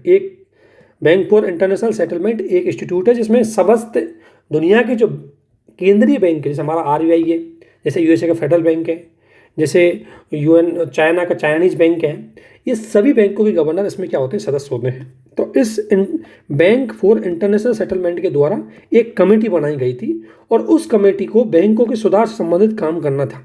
तो उसने बैंकों के सुधार के लिए एक मानक डिसाइड किए और वो मानक स्विस के बेसल शहर है स्विस का ही, वहाँ पर एक कमेटी की बैठक हुई और चूंकि कमेटी की बैठक पहली बार वहाँ हुई, इसलिए जो मानक डिसाइड किए गए थे उन्हीं को बेसल मानक कहा गया। अब बेसल मानक क्या कहा, तो बेसल मानक बेसिकली क्या है कि बैंकों के कुछ स्टैंडर्ड्स हैं जो उनको जोखिम से सुरक्षा देते हैं। अब ये 3 बार डिसाइड हो गए अब तक। जब भी मंदी की स्थिति आती है, जब भी कुछ स्थिति आती है, हर बार इनके मानकों को डिसाइड किया था। सबसे पहले हुए बेसल मानक 1988, दूसरा हुआ 2004 में और तीसरा हुआ बेसल 2011 में। 1988 का हुआ था, ये लगभग 1980s के बाद में वैश्विक लेवल पर मंदी आई थी, उसमें बहुत सारे बैंक डाउन हुए।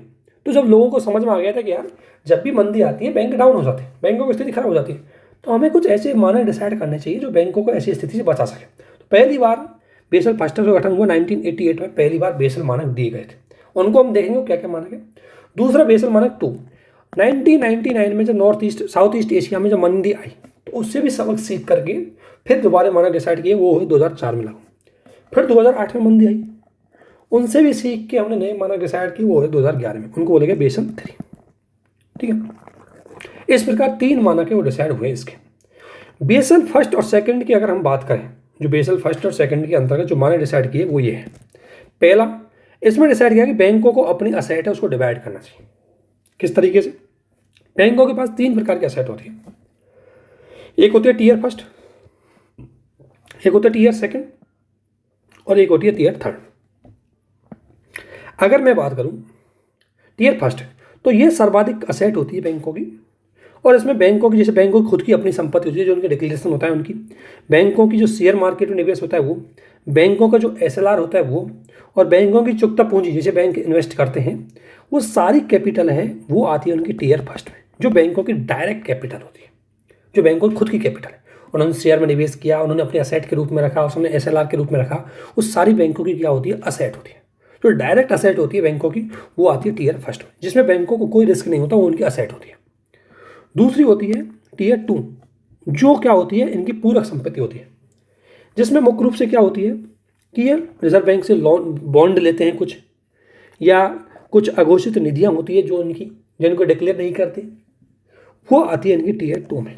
जैसे इनकी कोई बिल्डिंग्स वगैरह, कोई अलग जगह इनका इन्वेस्टमेंट होता है वो, तो वो आती है टीयर 2 में, जो बेसिकली डायरेक्टली इनकी असेट नहीं होती पर इनडायरेक्टली इनकी असेट में आ जाती है, तो वो आती है इसमें। ठीक है, तीसरा अगर मैं बात करूं, तीसरी असेट इनकी होती है जो जोखिम वाली होती है, रिस्क, जिसमें कौन कौन सी जोखिम, एक तो ये लोन देते हैं लोगों को, वो भी तो इनकी जोखिम है, पता नहीं कितना वापस आ पाएगा कितना नहीं आ पाएगा। ठीक है, दूसरी ऑपरेशनल कॉस्ट, जो जैसे मान लें किसी बैंक में आग लग गई, जैसे बैंक में साइबर सिक्योरिटी हो गया, साइबर अटैक हो गया, तो ये बैंकों की ऑपरेशनल कॉस्ट है, ये भी बैंकों की क्या है, रिस्क है, रिस्क पूंजी है। और बाजार जोखिम, जो बैंकों, मान लें बाजार जोखिम ऐसे कि बैंक ने किसी एक्स आदमी को लोन दिया, मान लें 10% इंटरेस्ट रेट में, और जब बैंक, उस टाइम रुपये की वैल्यू कितनी थी, 10 रुपये थी, उस टाइम रुपये की जो वैल्यू थी मान लें $1 के मुकाबले 10 रुपये थी। जब ये आदमी तुम्हारे बैंक में जमा करवाने आया 5-10 साल बाद, तो देगा 10% पे, यानी कि 100 रुपये का कितना देगा, 10%, 110 रुपये दे देगा। लेकिन इस टाइम इंटरनेशनल मार्केट में यह मुद्रा की जो वैल्यू है घट गई। कैसे घटी, पहले 10 रुपये थी, आज उसकी एक चीज़ की आ रही है 20 रुपये में, तो मुद्रा की वैल्यू घट गई। तो मुद्रा की जब वैल्यू घट गई तो RBI को ज़्यादा, बैंकों को ज़्यादा फायदा हो नहीं रहा। जो 2010 में जो 100 रुपये की वैल्यू थी, 2020 में वो 100 रुपये की वैल्यू 100 रुपये तो नहीं रहेगी, या 110 रुपये नहीं रहेगी, वो तो कम से कम कितनी रहेगी, 50 रुपये रहेगी। इनको मिल रहे कितने, 110, 100 रुपये का जो मूल्य है वो कितना मिल रहा है, उस टाइम जो इनका 100 रुपये का मूल्य था उसकी वैल्यू आज देखो 2010 है, 2010 में बैंक ने मान लिया किसी एक्स आदमी को 100 रुपये दिए, और 2020 में वो आदमी इनको क्या देगा, 110 रुपये देगा। तो 2010 में 100 रुपये की जो वैल्यू थी, आज वो वैल्यू कम से कम 500 रुपये बराबर होगी। 2010 में तो 10 रुपये में आप जो सामान खरीद सकते थे, आज 500 रुपये में आता है। तो अब बैंक को क्या मिलेगा, 110 रुपये। तो बैंकों ने इंटरेस्ट रेट 10 रुपये लिया, उनको मिला 110 रुपये। अब विनिमय दर इतना ज़्यादा चेंजेज हो गया कि बैंकों को इसमें नुकसान हो गया। नुकसान कैसे, जैसे अमेरिका के डॉलर के रूप में नुकसान हो गया। तो बैंक इंटरेस्ट रेट है नॉर्मली उसकी विनिमय दर के आधार पर डिसाइड होती है, तो कई बार विनिमय दर में इनको नुकसान हो जाता है। बाजार जोखिम, मान लो रुपये की वैल्यू बहुत ज़्यादा गिर गई तो इनको दिक्कत आने लग जाएगी। तो ये सारी जोखिम आती है टियर थर्ड में। तो टियर थर्ड की जो इनकी पूंजी होती है वो क्या होती है, रिस्क की, जो इनकी जोखिम पूंजी होती है। तो बोला गया कि ये पूंजी इनके निश्चित अनुपात में होनी चाहिए। अगर ये पूंजी ज़्यादा हो जाए तो बैंक डाउन, थोड़ी मंदी आई बैंक डाउन हो सकता है, इसलिए इस पूंजी का अनुपात को निश्चित रखना है। और इसी के लिए बेशक में एक मानक दिया गया था CRAR, capital to risk weighted asset ratio. Capital to risk weighted asset ratio यानी कि टोटल कैपिटल में उसकी रिस्क असेट कितनी है। तो ये बोला गया कि कुल पूंजी उपलब्धता, और कुल पूंजी उपलब्धता क्या है, tier first plus tier second, और उसमें कुल risk tier third. Tier third उसकी क्या रिस्क, इनका जो अनुपात है, इनका जो अनुपात है वो 9% होना चाहिए। ये यानी कि रिस्क की कैपिटल है वो 9% से ज़्यादा नहीं होनी चाहिए।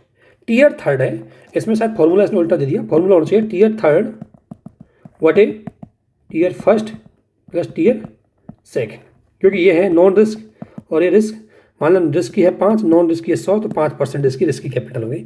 तो बोला गया कि CRAR टोटल रिस्क की असेट का अनुपात है। तो ये रिस्क की असेट है, ये होनी चाहिए एक अनुपात में। अगर ये ज़्यादा है, मान लो बैंकों का NPA ज़्यादा है तो ये बढ़ जाएगी, ज़्यादा हो जाएगी। अगर ये NPA बैंकों को ज़्यादा है तो उनकी रिस्क ज़्यादा हो जाएगी, तो ये ज़्यादा हो जाएगी। तो ऐसी स्थिति में अगर किसी बैंक का NPA ज़्यादा है तो बहुत जल्दी, जैसे ही अगर सिचुएशन थोड़ी बहुत डाउन हुई, बैंक जल्दी गिरने के लग जाएगा। इसलिए इसको कंट्रोल करने के लिए बोला गया कि मानक डिसाइड किए गए, और ये डिसाइड करते, मानक डिसाइड किए और डिसाइड करते हुए ये बोला गया कि इनको इतना अनुपात तो रखना पड़ेगा ताकि ये रिस्क से बच सके। तो इसलिए CRAR का कैपिटल का है। CRAR कभी पूछ ले तो ध्यान रखना, ये बैंकों की रिस्क टोटल कैपिटल का रिस्क कैपिटल के साथ अनुपात दिखाता है, ठीक है। उसके बाद बेसल 3, बेसल फर्स्ट और सेकंड में इसी को डिसाइड किया गया था कि आपके पास CRAR का अनुपात एक निश्चित अनुपात होना चाहिए, ताकि रिस्क की असेट आपकी तुलनात्मक रूप से इतनी हो कि जब भी बैंकिंग स्थिति, जब भी अर्थव्यवस्था की डाउन होती है तो आप इस अनुपात के साथ, मान लें आपकी रिस्क कैपिटल, टोटल कैपिटल 100 है, रिस्क अगर मान लें आपकी 9 है तो कोई दिक्कत नहीं, आप झेल, अगर इकोनॉमी डाउन भी होगी तो ये डूबेगा आपका 9 रुपये, तो कोई दिक्कत नहीं। लेकिन यही आपकी अगर 25 रुपये है तो और इकोनॉमी डाउन हुई तो आपके 25 रुपये डूब जाएगा, तो फिर आप अच्छे से दोबारा रिवाइव करने के लिए मार्केट में ज़्यादा एक्टिव नहीं रह पाओगे, ज़्यादा सक्षम नहीं हो पाओगे, ठीक है। तो इसलिए चीज़ ये ध्यान रखनी। अगला आया बेसल 3। बेसल 3 में कुछ आए नए मानक आए, जिसमें एक मानक आया काउंटर साइकिल कैपिटल बफर। इसको देखते हैं क्या होता है।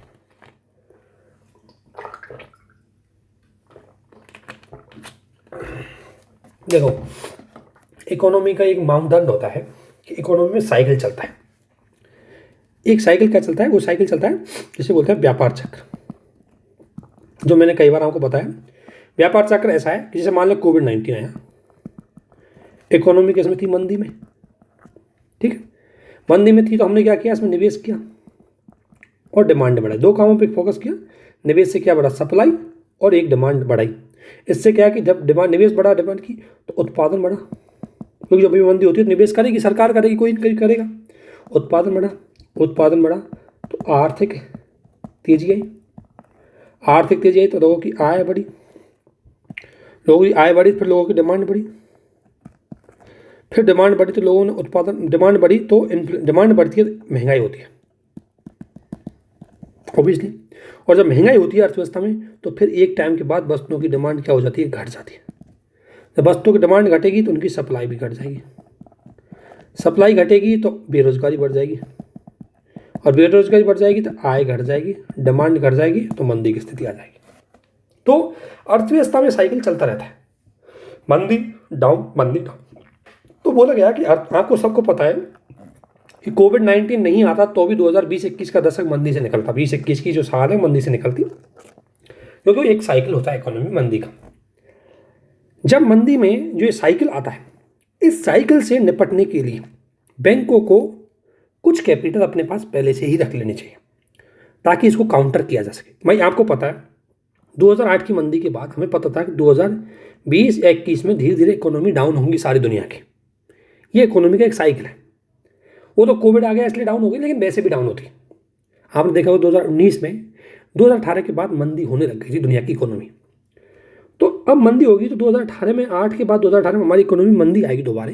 तो हमें पहले से ही मंदी से बचने के लिए बैंकों के पास पहले से 2% असेट अलग रख देनी चाहिए ताकि मंदी में निवेश कर सके। तो उसी को बोला गया काउंटर साइकिल कैपिटल बफर, कि इस चक्रीय स्थिति से निपट सके बैंक, इस मंदी की स्थिति से निपट सके बैंक, इसलिए बेसल मानक 3 के अंतर्गत काउंटर साइकिल कैपिटल बफर है, इसका प्रोविजन लाया गया। और इसमें एक बोला गया कि हर बैंक को अपने टोटल असेट में से 2% इसमें रखना पड़ेगा, ताकि जैसे ही साइकिल खराब हो, जैसे ही साइकिल ऐसी स्थिति में आओ कि इकोनॉमी डाउन होने लगे, तो तुरंत उसमें क्या कर सकते हैं हम, कि तुरंत आसानी से हम क्या कर सकते हैं, इसको इकोनॉमी को डाउन हो से बचा सके, क्योंकि हर बैंक के पास अपना पहले से एक रिजर्व रखा हुआ रहता है। तो इसलिए उसको बचाने के लिए काउंटर साइकिल कैपिटल बफर को लेके आए थे, यानी कि चक्रीय स्थिति से निपटने के लिए बैंकों के पास एक रिजर्व पहले से ही असेट होना चाहिए। जब भी मंदी की स्थिति आए तो बैंक उसका निवेश अपने लिए कर सके और अपनी स्थिति को सुधार सके। इसके बाद आया ग्लोबल सिस्टमेटिकली इंपॉर्टेंट बैंक, ये आपने सुना होगा, ठीक है। 2011 में बैंक बेसल ने एक सूची जारी करी उन बैंकों की जिन बैंकों का वित्तीय स्वास्थ्य से बाजार होता है, यानी कि मेरा कहने वाला वो बैंक इतने ज़्यादा बड़े होते हैं कि पूरी विश्व के बैंकों को क्या करते हैं, प्रभावित करते हैं। यदि उस बैंक में वो बैंक डाउन हो गया तो उससे दुनिया की इकोनॉमी पर भी नकारात्मक प्रभाव पड़ेगा। उन बड़े बैंकों को ही हमने क्या नाम दिया, ग्लोबली सिस्टमेटिकली इंपॉर्टेंट बैंक, जैसे फेडरल बैंक, जैसे चाइनीज बैंक। अगर ये बड़े बड़े बैंक हैं, अगर इन बैंकों में, जैसे फेडरल बैंक में 2018 में मंदी आई थी, अमेरिका में 2008 में सब प्राइम आया तो दुनिया की सारी इकोनॉमी मंदी आ गई, तो वो बैंक जो पूरी इकोनॉमी में उनकी हिस्सेदारी, वैश्विक इकोनॉमी में उनकी हिस्सेदारी लगभग बहुत ज़्यादा है, जो वैश्विक इकोनॉमी को प्रभावित करते हैं, जो विश्व के अन्य देशों की इकोनॉमी को प्रभावित करते हैं, उन्हें बोला जाता है ग्लोबली सिस्टमेटिकली इंपॉर्टेंट बैंक। ये तो जारी करता है कौन, बेसल, उन बैंकों की सूची जारी करता है जो ग्लोबली सिस्टमेटिकली बहुत ज़्यादा मजबूत होते हैं।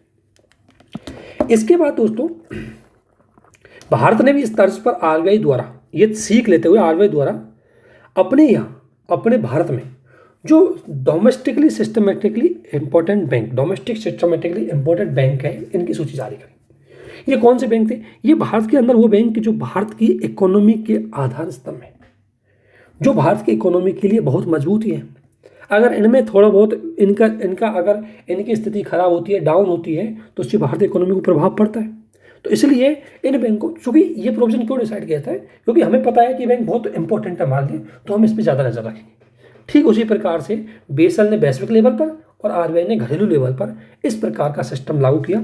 इसे बोला गया डोमेस्टिक सिस्टमेटिकली इंपॉर्टेंट बैंक, और इसकी सूची जारी की, जिसमें आरबीआई ने एचडीएफसी, आईसीआईसीआई और एसबीआई इन बैंकों को इस सूची में रखा क्योंकि बहुत इंपॉर्टेंट बैंक थे। तो समझ गए हमें ये प्रोविजन क्या है। इसके बाद आते हैं दोस्तों यूनिवर्सल बैंक। देखो ये छोटी छोटी जो टर्मिनोलॉजी आपको देख रही है ना, बैंकों में प्रीम हर बार आती है, और जो मैं बात बोल रहा हूँ ना, जो बात बोल रहा हूँ उस पर सुनो, क्योंकि उनसे यहाँ के क्वेश्चनों का आंसर लगेंगे। कभी भी ध्यान रखना, जो मैं बोल रहा हूँ उस पर ध्यान रखो, उससे ही आपके क्वेश्चनों के आंसर है वो आएंगे। अगर आपने वो चीज़ नहीं सुनी ढंग से तो फिर आपको दिक्कत आएगी, ठीक है। अब आता है यूनिवर्सल बैंक। ये उन स्टूडेंटों के लिए बिल्कुल बेसिक, बैंकों के बिल्कुल नहीं जानते, ये बहुत ज़रूरी है आपको प्री का आंसर देने के लिए। मेंस का तो बहुत चीज़ आएगी, लेकिन बैंकिंग सिस्टम से बहुत ज़्यादा प्री के क्वेश्चन आते हैं और वो आपको पता होना चाहिए। यूनिवर्सल बैंक, इसमें वैसे वित्तीय बैंक संस्थान आते हैं। आजकल क्या होता है, कुछ बैंक ऐसे होते हैं जो सभी काम करते हैं, जो सेविंग का भी काम करते हैं, क्योंकि बैंकों का मुख्य काम था डिपॉजिट एंड लोन देना। लेकिन कोई बैंक जो डिपॉजिट भी करता है, लोन भी देता है, इसके अलावा इंश्योरेंस भी देता है, इसके अलावा म्यूचुअल फंड का भी काम करता है, इसके अलावा हाउसिंग बैंक के रूप में भी काम करता है, हाउसिंग लोन भी देता है। अगर कोई बैंक ये सारी एक्टिविटी कर रहा है, उस बैंक को यूनिवर्सल बैंक कहा जाता है। और आज के टाइम पर ज़्यादातर बैंक यही काम कर रहे हैं। आपने देखा हो आईसीआईसीआई म्यूचुअल फंड है, आईसीआईसीआई हाउसिंग फंड भी है, आईसीआईसीआई इंश्योरेंस सिस्टम भी है, आईसीआईसीआई का बैंकिंग सिस्टम तो है ही, आप सभी जानते हैं। इसी प्रकार एचडीएफसी, एसबीआई सबका है। तो ये इस बात का संकेत है, ठीक है ना, कि ये इस बात का संकेत है कि यूनिवर्सल बैंक सभी काम करते हैं आजकल, उन्हें बोला जाता है यूनिवर्सल बैंक। इसके बाद आते हैं नैरो बैंक।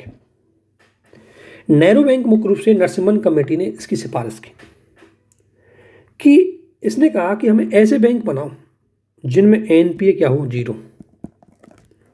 एनपीए जीरो यानी कि ये ऐसी जगह लोन दें, ऐसी जगह लोन दें, ऐसी जगह इन्वेस्ट करें जहां पक्का पैसा वापस आए, और यदि पैसा पक्का वापस आएगा तो एनपीए का भी होगा नहीं। इसलिए नेहरू बैंक कहां पर निवेश करेंगे? सरकारी फंड में, क्योंकि सरकारी निवेश कभी जाता नहीं है, डूबता नहीं है। ये सरकार की सिक्योरिटी में निवेश करते हैं। सरकार कोई सिक्योरिटी जारी करती है, उनमें निवेश करते हैं। सरकार सिक्योरिटी क्या होती है? सरकार द्वारा एक लेटर होता है, पत्र होता है, जो मार्केट से पैसा कमाने के लिए जारी किया जाता है, और सरकार निश्चित समय के बाद उसको ब्याज सहित लौटा देती है पैसे को। तो ये क्या कर सकते हैं? सरकारी जो प्रतिभूति है, गवर्नमेंट द्वारा जो जारी की गई प्रतिभूति है, उनमें डायरेक्टली क्या कर सकते हैं? निवेश कर सकते हैं, क्योंकि नेहरू बैंक गवर्नमेंट द्वारा जारी की गई प्रतिभूतियों में ही निवेश करते हैं। इससे इस बैंकों को बिल्कुल रिस्क नहीं होती। क्योंकि रिस्क इसलिए नहीं होती दोस्तों, क्योंकि सरकारी प्रतिभूतियों में किया गया रुपया डूबता नहीं है। हम भी तो सरकारी प्रतिभूतियों में निवेश करते हैं, गवर्नमेंट के बॉन्ड खरीदते हैं, गवर्नमेंट के किसान विकास पत्र है वो गवर्नमेंट का होता है, उसको खरीदते हैं, एनएससी खरीदते हैं, नेशनल सेविंग जो सर्टिफिकेट्स होते हैं उनको खरीदते हैं। वो हमको पता है कि सरकार उनको वापस पक्का देगी, और जो सरकार से आपको वापस मिलेगा उसमें रिस्क होती नहीं है, क्योंकि वो वापस आपको पक्का मिलेगा। तो ये था हमारा बैंकों का। हालांकि मैंने बैंकिंग सिस्टम के लेक्चर बहुत सारे और पढ़ा दिए, लेकिन उसी की सीरीज आगे चल रही है।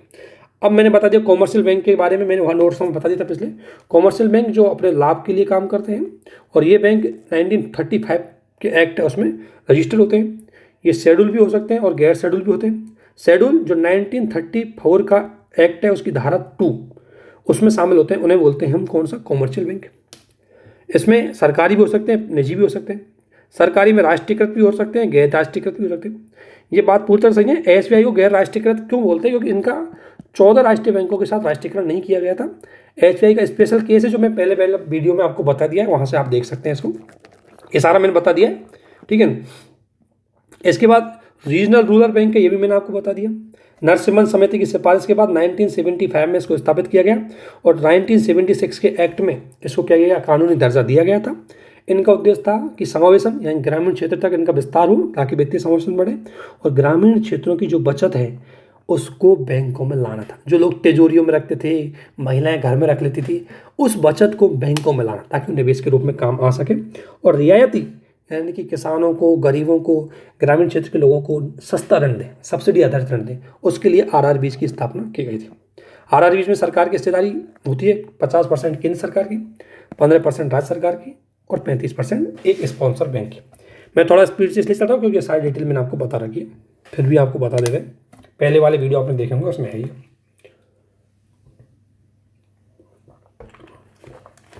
एक चीज़ और, इन्हें स्मॉल मेन बैंक भी कहा जाता है, क्योंकि लोकल एरिया में होते हैं और बैंक सारी सुविधाएं प्रोवाइड करवाते हैं। इनको सीआरआर रखना होता है, एसएलआर रखना होता है। एमएसएफ फैसिलिटीज इनके अंतर्गत इनको नहीं होती, क्योंकि ये शेड्यूल्ड बैंक की श्रेणी में नहीं आते, इसलिए एमएसएफ फैसिलिटीज इनको नहीं होती। अब एमएसएफ फैसिलिटीज क्या होती है इसको मैं बताऊंगा, डोंट वरी, बिल्कुल मत घबराओ। पीएसएल फैसिलिटीज है वो इनको 75% रखनी होती है। इसको भी हम आपको बताएंगे पीएसएल फैसिलिटीज क्या होती है, ठीक है ना। पीएसएल फैसिलिटीज का मतलब क्या होता है? इनको बोलते हैं प्रायोरिटी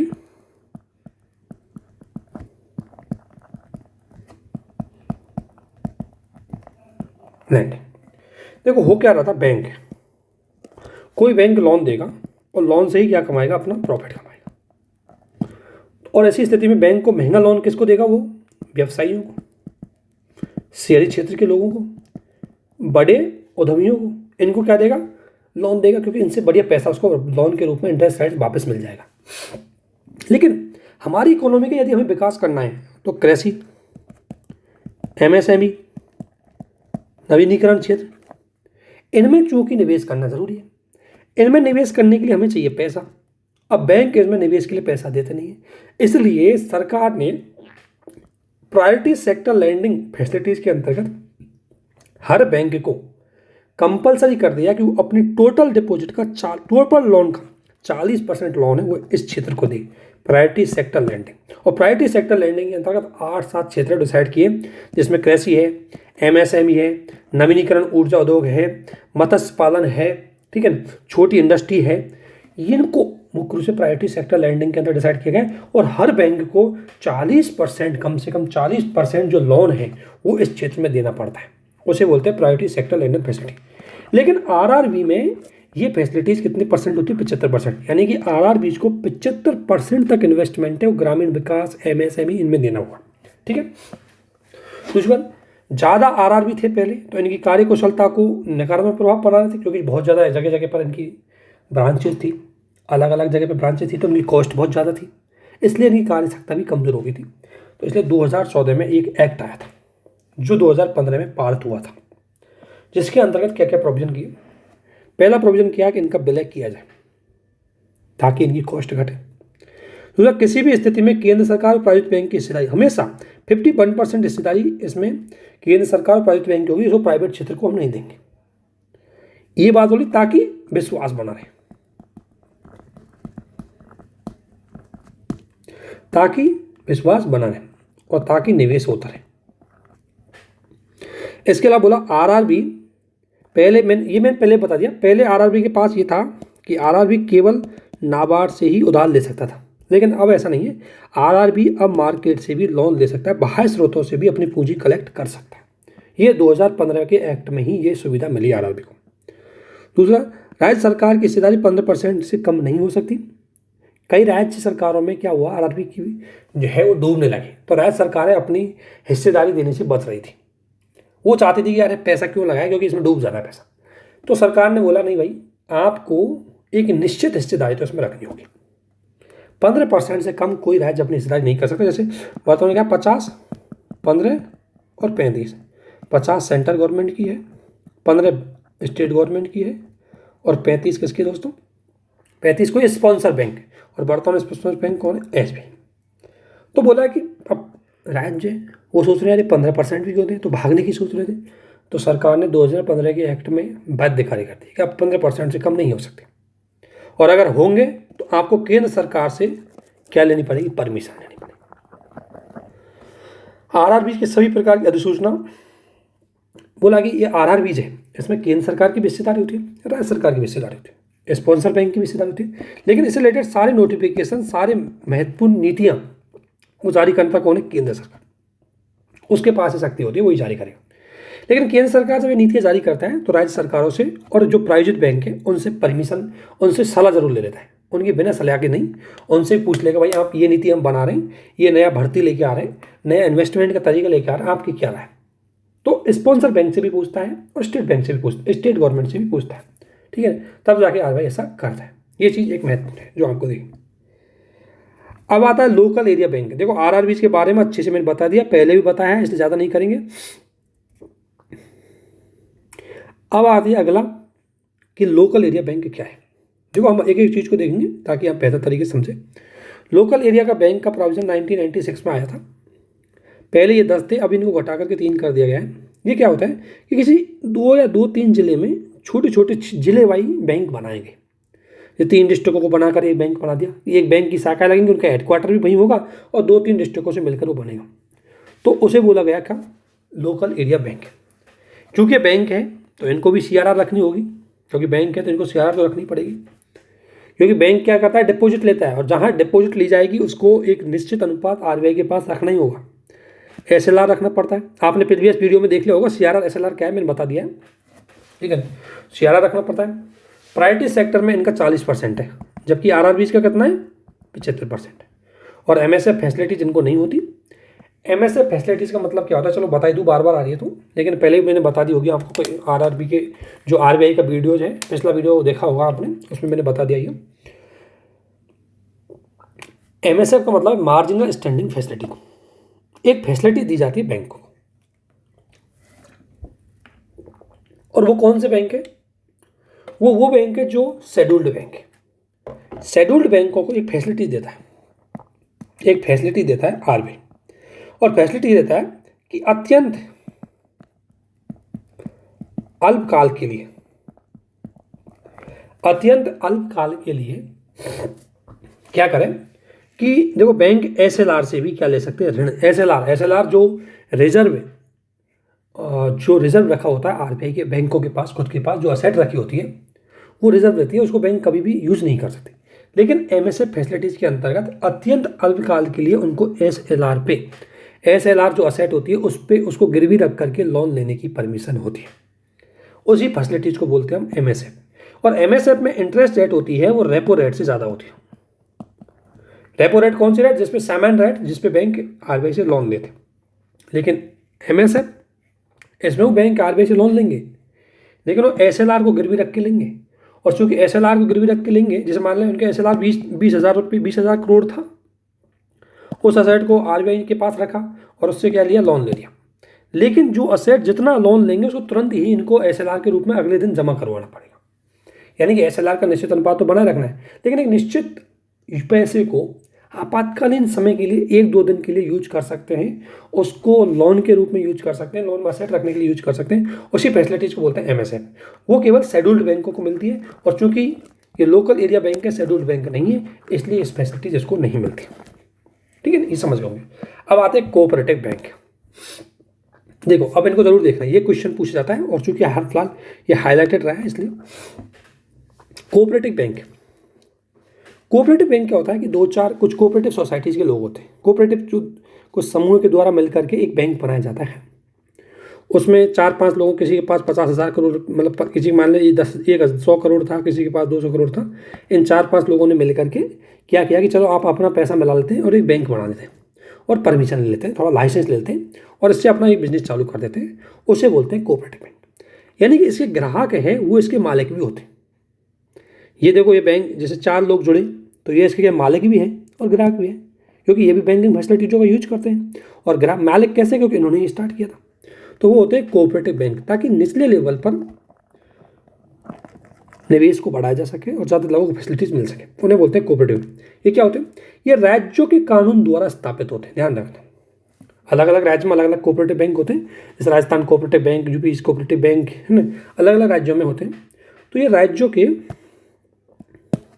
राज्यों के जो कानून है उन राज्यों के कानून द्वारा स्थापित होते हैं। यानी कि कोई कोऑपरेटिव बैंक बनेगा और राज्य की विधानसभा उसमें एक्ट लेके आएगी, उस एक्ट से वो बनेगा। और इनको रजिस्टर करवाया जाता है कोऑपरेटिव सोसाइटी एक्ट 1962 के अंतर्गत इनका रजिस्ट्रेशन होता है। 1962 का जो कोऑपरेटिव सोसाइटी एक्ट है, इसमें क्या होता है? इनका रजिस्ट्रेशन होता है। और आरबीआई बैंकिंग विनियमन एक्ट 1949 तथा बैंकिंग नियमन अधिनियम 1965 द्वारा इनको रेगुलेट कर दिया। ध्यान रखना, एक तो 1949 का और बैंकिंग नियम अधिनियम एक्ट 1965, इन दोनों एक्टों से रेगुलेटिंग कौन करता है इनको? आरबीआई। किस एक्ट से संचालित होते हैं? स्टेट एक्ट से, जो विधानसभा लेकर आते हैं। और कहाँ पर रजिस्टर होते हैं? कोऑपरेटिव सोसाइटी एक्ट 1912 के जो सोसाइटी एक्ट है उससे क्या है? रजिस्टर। ठीक है, ये क्या काम करते हैं? लोगों की जमा स्वीकार करते हैं। और चूंकि आपको पता है अगर जमा स्वीकार करेगा तो सीआरआर रखना होगा, एसएलआर भी रखना होगा। दूसरा, उधार देते हैं, लोगों को थोड़ा थोड़ा उधार देते हैं। इनको अगर इनको कंट्रोल इनके ऊपर रहता है किसका? नाबार्ड का, क्योंकि इनको फंडिंग कौन करता है? नाबार्ड करता है।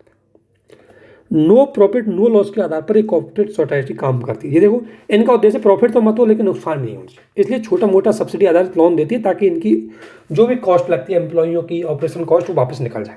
तो किस पे काम करती है? नो प्रॉफिट नो लॉस के आधार पर काम करती है। इसके अलावा ये कृषि और उसके अलाइड सेक्टर, कुटीर उद्योग और ग्राम उद्योगों के लिए क्या देते हैं? लोन देते हैं। और इसमें जो डिसीजन होते हैं वो 1 पर्सन 1 वोट के आधार पर लिया जाता है। मतलब 5 आदमी ने इसमें निवेश किया और मार्केट बनाया, ये बैंक खोला, तो 5 आदमियों के एक के क्या हो गए? एक वोट हो गए। और कोई भी डिसीजन लेना होगा तो इन 5 आदमियों को एक वोट देना होगा और बहुमत के आधार पर डिसीजन देना होगा। ऐसा नहीं है कि किसी का ज़्यादा पैसा है तो उसको ज़्यादा वोट मिलेंगे, सबको एक ही वोट मिलेगा। वो होते हैं कौन से? अपने कोऑपरेटिव बैंक। ठीक है, अब आपने इन्हीं को बोलते हैं कोऑपरेटिव सोसाइटी। कोऑपरेटिव जो इंस्टीट्यूट लोन सोसाइटीज़ है, इसमें ग्रामीण cooperative loan society loan institute है, शहरी सहकारी बैंक भी होते हैं। अगर अल्प अवधि के लिए लोन देती है उसमें कौन कौन सी होती है, और दीर्घ अवधि के लिए लोन देती है उसमें कौन कौन सी होती है। तो अगर मैं बात करूँ अल्प अवधि के लिए, तो अल्प अवधि के लिए जो लोन देते हैं इसमें आता है राज्य सहकारी बैंक, जिला मध्यवर्ती सहकारी बैंक और प्राथमिक कृषि ऋण सोसाइटी। इनमें थोड़ा अंतर ध्यान रखना, उस अंतर को बताने के लिए मैं ये काम कर रहा हूँ इसलिए। और दीर्घकालीन के लिए होता है राज्य सहकारी कृषि ग्रामीण विकास बैंक और प्राथमिक सहकारी कृषि विकास बैंक, यानी स्कार्डा और स्कार्ब और पिकार्ब ये लॉन्ग टाइम के लिए ऋण देते हैं। स्कार्ब और पिकार्ब लॉन्ग टाइम के लिए ऋण देते हैं, यानी कि दीर्घकालीन के ऋण देते हैं। और दीर्घकालीन ऋण क्या होता है? 1.5 साल से लेकर के 25 साल तक का इंटरेस्ट, मतलब 25 साल तक की अवधि का जो ऋण होता है वो दीर्घकालीन ऋण होता है। तो ये जो दोनों है, राज्य सहकारी कृषि ग्रामीण विकास बैंक और प्राथमिक सहकारी कृषि ग्रामीण विकास, ये लॉन्ग टाइम के लिए ऋण देती है, ध्यान रखना। और ये है अल्प टाइम के लिए। अब इसमें ध्यान रखना थोड़ा थोड़ा। पहला है राज्य सहकारी बैंक। तो ये होता है प्रत्येक राज्य में एक होता है, ठीक है ना। राज्य सहकारी बैंक को प्रत्येक राज्य में एक होता है और ये आरबीआई और नाबार्ड के बीच मध्यस्थता के रूप में काम करता है। आरबीआई तथा नाबार्ड के बीच में मध्यस्थता के रूप में काम करता है। मध्यस्थता इन द सेंस कि ये नाबार्ड से पैसा लेता है और आरबीआई के आधार पर नीतियों को लागू करता है और रियायती दरों पर आरबीआई से ऋण प्राप्त करते हैं तथा सहकारी बैंकों को ऋण देते हैं। ये जो इंस्टीट्यूट होती है ये खुद डायरेक्टली कस्टमर को पैसा नहीं देती। ये क्या करती है? आरबीआई से पैसा लेती है या नाबार्ड से पैसा लेती है और उसके बाद क्या करती है, ये आरबीआई से पैसा लेती है, आरबीआई से कुछ इन्वेस्टमेंट लेगी, कुछ लोन लेगी, उसको क्या करेगी? अदर ग्रामीण बैंक है उनको देगी, नाबार्ड को देगी, ताकि नाबार्ड अन्य ग्रामीण बैंकों के ग्रामीण क्षेत्र के लिए निवेश दे सकता है। तो वो है राज्य सहकारी बैंक। इसके अलावा जिला मध्यवर्ती सहकारी बैंक, ये व्यक्तियों तथा जो प्राइमरी एग्रीकल्चर कोऑपरेटिव सोसाइटी उनको लोन देता है। ये तो किसको देता है? नाबार्ड को। ये किसको देता है? डायरेक्ट इंडिविजुअल को लोन दे सकता है। आप भी जाके, किसान भी जाके इससे लोन ले सकते हैं। और ये प्राथमिक कृषि ऋण सोसाइटी, प्राथमिक कृषि जो ऋण सोसाइटी होती है वो किसानों के द्वारा बनाई जाती है ताकि उनको आसानी से लोन मिल जाए। इनको ध्यान रखना, आरबीआई इनको रेगुलेट नहीं करती। इन दोनों को तो आरबीआई रेगुलेट करती है, लेकिन प्राइमरी एग्रीकल्चर जो क्रेडिट सोसाइटीज होती है इनको आरबीआई द्वारा विनियमित नहीं किया था। ये फैक्चुअल इन्फॉर्मेशन ध्यान रखना, थोड़ा सा याद रखना। दोबारा मैं बताता हूँ। जैसे कोऑपरेटिव लोन फैसिलिटीज के लिए 2 संस्थाएं होती है, एक रूरल एरिया में, एक शहरी एरिया में। रूरल एरिया में 2 प्रकार की होती है, एक अल्प टाइम के लिए, एक लॉन्ग टाइम के लिए। अल्प टाइम के लिए 3 संस्थाएं होती है, state cooperative bank, district cooperative जो मध्य का जो बैंक है वो, और तीसरा है प्राइमरी एग्रीकल्चर क्रेडिट सोसाइटी। इन दोनों को तो रेगुलेट करता है कौन? आरबीआई। और इनको रेगुलेट करती है स्टेट गवर्नमेंट। ये काम करता है, ये मध्यस्थता के रूप में काम करते हैं। आरबीआई से पैसे ले लेंगे, नाबार्ड को दे देंगे या इनको दे देंगे, ठीक है। और ये क्या करते हैं? ये डायरेक्ट किसान व्यक्तियों को, किसानों को ऋण देते हैं। और ये क्या करती है? ये खुद ही अपने लेवल पर कुछ समिति होती है जो किसानों को ऋण पहुंचाने के लिए गठित की जाती है, ठीक है ना। इसके अलावा होता है शहरी बैंक, शहरी सरकारी बैंक, जिसमें गांधी समिति, मालेगांव समिति, इन्होंने शहरी जो कोऑपरेटिव बैंक है इनको सुधार करने के लिए कुछ सुझाव दिए। मालेगांव समिति ने बोला कि भाई शहरी कोऑपरेटिव बैंक है, इनका रेगुलेशन थोड़ा मजबूत किया जाए। जैसे पंजाब, महाराष्ट्र में एक शहरी कोऑपरेटिव बैंक था, वो डूब गया था, बहुत सारे लोगों का पैसा डूब गया था उसमें। तो उसके बाद आरबीआई डायरेक्टली कोऑपरेटिव सोसाइटी को अपने कंट्रोल में ले लिया। पहले कोऑपरेटिव बैंक डायरेक्टली आरबीआई के कंट्रोल में नहीं थे, लेकिन अभी 2019-20 में एक संशोधन लेके आई आरबीआई, बैंक संशोधन एक्ट आया था और उसमें ये सहकारी कोऑपरेटिव बैंक है, इनको आरबीआई ने अपने कंट्रोल में ले लिया। वो डायरेक्टली इनको क्या करने लग गई? रेगुलेट करने लग गई, ठीक है। इसके बाद होते हैं प्राइमरी डीलर। कौन होते हैं प्राइमरी डीलर? क्या होते हैं? जैसे आरबीआई गवर्नमेंट की सिक्योरिटी को बेचती है, बॉन्डों को बेचती है। गवर्नमेंट के बॉन्ड सिक्योरिटी बेचने का काम कौन करती है? आरबीआई। इनको खरीदने वाला जो संस्थाएं होती है वो प्राइमरी डीलर होते हैं। प्राइमरी डीलर का था, ये डायरेक्टली क्या करती है? फिर बैंकों को, जनता को डायरेक्टली क्या कर सकते हैं? इन्वेस्टमेंट के लिए बेच सकते हैं, उसे बोलते हैं प्राइमरी डीलर। जैसे आरबीआई ने मान लें, अगर आरबीआई को जी-सैट जारी करनी है सरकार की ओर से, अब आरबीआई या तो डायरेक्ट बैंकों को देगी ये जनता को देगी, तो आरबीआई की रीच तो बैंक और जनता तक डायरेक्टली इतनी ज़्यादा है नहीं, इसलिए वो प्राइमरी डीलर को दे देगी। इनको क्या करेगी? एक तरह से अधिकार दे देगी, आप जा करके इनको बेचो। इसके बाद प्राइमरी डीलर डायरेक्ट इन्वेस्टर होते हैं, उनको अट्रैक्ट करती है, या ये उनको अटैक करती है। प्राइमरी डीलर ये डायरेक्ट इन्वेस्टर होते हैं, उनको अटैक करती है, या ये बैंक होते हैं, उनको क्या करती है? अटैक करती है। और उसके बाद क्या करती है? उसका निवेश करती है। उसके बाद उनको क्या करती है? निवेश के लिए वो काम करती है, तो होती है प्राइमरी डीलर, ठीक है ना। इसके बाद होता है एग्जिम बैंक। एग्जिम बैंक क्या है? हमने कुछ डेवलप्ड बैंक बनाए, जो मैंने आप लोग को बताया था, डेवलपमेंट बैंक या डेवलपमेंट इंस्टीट्यूट बनाई जो विकास के लिए काम करते हैं किसी क्षेत्र विशेष में। उसी में एक था एग्जिम। ये मुख्य रूप से जो आयातक और निर्यातक होते हैं उनको इकोनॉमिक एक्टिविटी करने के लिए, उनको टूल, उनको उपकरण, उनको मशीन, ऐसी चीज़ें प्रोवाइड करने के लिए उनको क्या करता है, लोन देता है। जो बिजनेसमैन होते हैं, एमएसएमई होते हैं, जो एक्सपोर्टर होते हैं, इम्पोर्टर होते हैं, उनको लोन देता है।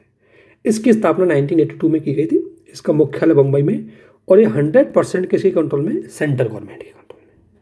ठीक है, आरबीआई कंट्रोल नहीं है, इस पर गवर्नमेंट कंट्रोल है। दूसरा है नाबार्ड। ये भी एक तरह से डेवलपमेंट के बैंक के रूप में काम करता है, ग्रामीण विकास और कृषि विकास के लिए काम करेगा। इसकी स्थापना 1982 में की गई थी, 12 जुलाई को शिवरमन कमेटी की सिफारिश से। शिवरमन समिति ने बोला कि हमें ग्रामीण एवं कृषि विकास हेतु एक विकसित विकास बैंक चाहिए, और वो क्या होगा, नाबार्ड। इसलिए इसकी स्थापना 12 जुलाई 1982 को इसकी स्थापना की गई थी। इसका हेडक्वार्टर भी मुंबई में है, और इसका स्वामित्व, इस पर सरकार का स्वामित्व है। पहले इस पर आरबीआई का थोड़ा बहुत था, अब वो पूरा सरकार के कंट्रोल में आ गया है। नाबार्ड अब 100% सरकार के कंट्रोल में। ये पुराना डेटा है, इसको चेंज कर देना। अब 100% नाबार्ड के कंट्रोल में, सरकार के कंट्रोल में। और इसका मुख्य काम कृषि और ग्रामीण विकास को क्या देती है, लोन देती है। ठीक है। इसके बाद तीसरा है नेशनल हाउसिंग बैंक। ये भी डेवलप्ड बैंक है। डेवलप्ड बैंक में ना ये एक क्षेत्र विशेष के लिए लोन देता है। ये मुख्य रूप से हाउसिंग डेवलपमेंट के लिए देता है। इसकी स्थापना 1988 में की गई थी। इसका मुख्यालय दिल्ली में। इसमें 100% जो भूमिका है आरबीआई की है। आरबीआई इसका स्वामित्व रखता है। इसका मुख्य उद्देश्य गरीब और निर्धनों के लिए सस्ती लागत पर घर उपलब्ध करवाया जाए, इसके लिए ये देता है। और ये रेजिडेंस इंडेक्स है, वो भी जारी करता है नेशनल हाउसिंग बैंक। इसके बाद आता है सेडबी। सेडबी की स्थापना की गई थी स्मॉल इंडस्ट्रीज डेवलपमेंट बैंक के रूप में। जो हमारी छोटी छोटी इंडस्ट्रीज है उनमें निवेश करने के लिए, उनका विकास करने के लिए, उनको सस्ता लोन अपलॉट करवाने के लिए सेडबी की स्थापना की गई थी 1999 में, 90 में की गई थी। इसमें कौन कौन भागीदार है, एसबीआई भागीदार है, एलआईसी भागीदार है, आईडीबीआई भागीदार है। ये तीनों इसमें भागीदार है, जिसका मुख्य उद्देश्य औद्योगिक इकाइयाँ हैं उनमें लोन की फैसिलिटीज है उनको प्रदान किया जाए। ये था मुख्य रूप से कई बैंकों। इसके अलावा दोस्तों बैंकों की स्थिति सुधारने के लिए एक योजना आई थी, इंद्रधनुष योजना। तो अगर आपसे पूछे इंद्रधनुष योजना क्या है, तो इंद्रधनुष योजना का मुख्य उद्देश्य था जो पब्लिक सेक्टर के बैंक हैं जिनमें एनपीए बढ़ गया है, जिनकी प्रतिस्पर्धा नहीं है, जिनमें स्वायत्तता नहीं है, सरकारी हस्तक्षेप ज़्यादा है, उनकी सारी स्थिति को सार्वभौमिक लेवल पर सुधारने के लिए, यूनिवर्सल लेवल पर हर क्षेत्र में सुधार करने के लिए इंद्रधनुष योजना आई थी। और इंद्रधनुष योजना ने इसमें 7 लेवल पर काम किया, इसलिए इसको इंद्रधनुष नाम दिया गया था। पहला लेवल ABCDEFG तक के है इसका पूरा अपॉइंटमेंट, अगर याद रखे था। ए का मतलब अपॉइंटमेंट, यानी कि जितने भी सरकारी बैंक हैं उनमें चेयरमैन कम मैनेजिंग डायरेक्टर के जो पद हैं, एक तो चेयरमैन का और एक मैनेजिंग डायरेक्टर पद, इन दोनों को बांटा गया। और डायरेक्टर की नियुक्ति है, उसकी पारदर्शिता लाने के लिए आपने सुना होगा बैंक बोर्ड ब्यूरो, इसका गठन किया गया था। बैंक बोर्ड ब्यूरो है, इसके द्वारा इसका गठन किया जाना चाहिए। तो बैंक बोर्ड ब्यूरो का गठन किया गया था। इसके अलावा सीखा कैपिटलाइजेशन, यानी कि जो बैंक अभी डूब गए हैं उनको थोड़ी पूंजी प्रोवाइड करवा दो ताकि वो स्थिति सुधार ले, तो कैपिटलाइजेशन की बात हुई।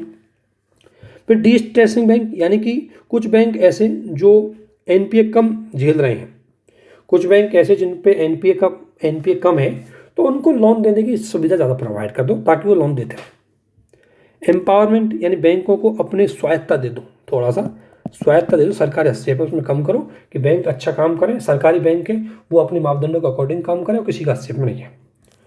और ऐप का मतलब होता है फ्रेमवर्क, यानी कि हर बैंक की अपनी अकाउंटेबिलिटी डिसाइड करो। और गवर्नेंस, इसमें कामकाज, इसमें 7 लेवल पर इसकी गवर्नेंस, इसकी कैपिटल, इन 7 लेवल को सुधार करने के लिए इंद्रधनुष योजना आई थी। इसके बाद होती है म्यूचुअल फंड। क्या होते हैं, देखो दोस्तों, निवेश आपको करना है खास शेयर मार्केट कंपनी में। तो आप जब निवेश करोगे तो मान लो मार्केट में ABCDEF ऐसे कंपनी है, तो आप निवेश करोगे या तो ए में करोगे, या बी में करोगे, या सी में करोगे, या डी में करोगे, या थोड़ा थोड़ा ABC में करोगे। आप पूरी कंपनियों में एक साथ निवेश नहीं कर सकते। और आप खुद डायरेक्टली निवेश करोगे तो डूबेगा पैसा, तो आपका डूबेगा। है ना, कुछ होगा तो आपको होगा, डायरेक्टली उसकी रिस्क आपको होती है। इसलिए हम निवेश से बचने के लिए हम एक बीच में मीडिएटर को ला देते हैं। और जैसे हमने 100 रुपये जमा करवाए तो मीडिएटर एक होता है म्यूचुअल फंड। ये म्यूचुअल फंड में जैसे मान लो ICICI की म्यूचुअल फंड है, तो अलग अलग लोगों से क्या लेती है, पैसा लेगी और इसको शेयर मार्केट की अलग अलग कंपनियों में निवेश करेगी। टोटल मार्केट, अब आपका मार्केट है, अब आपका पैसा हर कंपनी में निवेश हो रहा है, तो एक कंपनी चढ़ेगी एक कंपनी होगी। तो इसलिए शेयर बाजार और निवेशकों के बीच में मध्यस्थता के रूप में अब आपको डायरेक्टली शेयर मार्केट, क्योंकि हो सकता है जैसे मुझे निवेश करना है तो मैं शेयर मार्केट के बारे में ज़्यादा नहीं जानता, कौन सा मार्केट डाउन होगा, तो इसलिए मैं ना करके किसी अच्छे एक्सपर्ट के माध्यम से करवाऊँ तो वो म्यूचुअल फंड होगी। मुझे तो म्यूचुअल फंड की हो जाएगी। तो म्यूचुअल फंड क्या करती है, मध्यस्थता करती है शेयर मार्केट और निवेशकों के बीच में।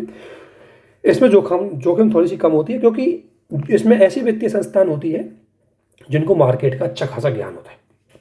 ठीक है। इसके अलावा बीमा कंपनी आप जानते हैं, इन्वेस्टमेंट बैंक।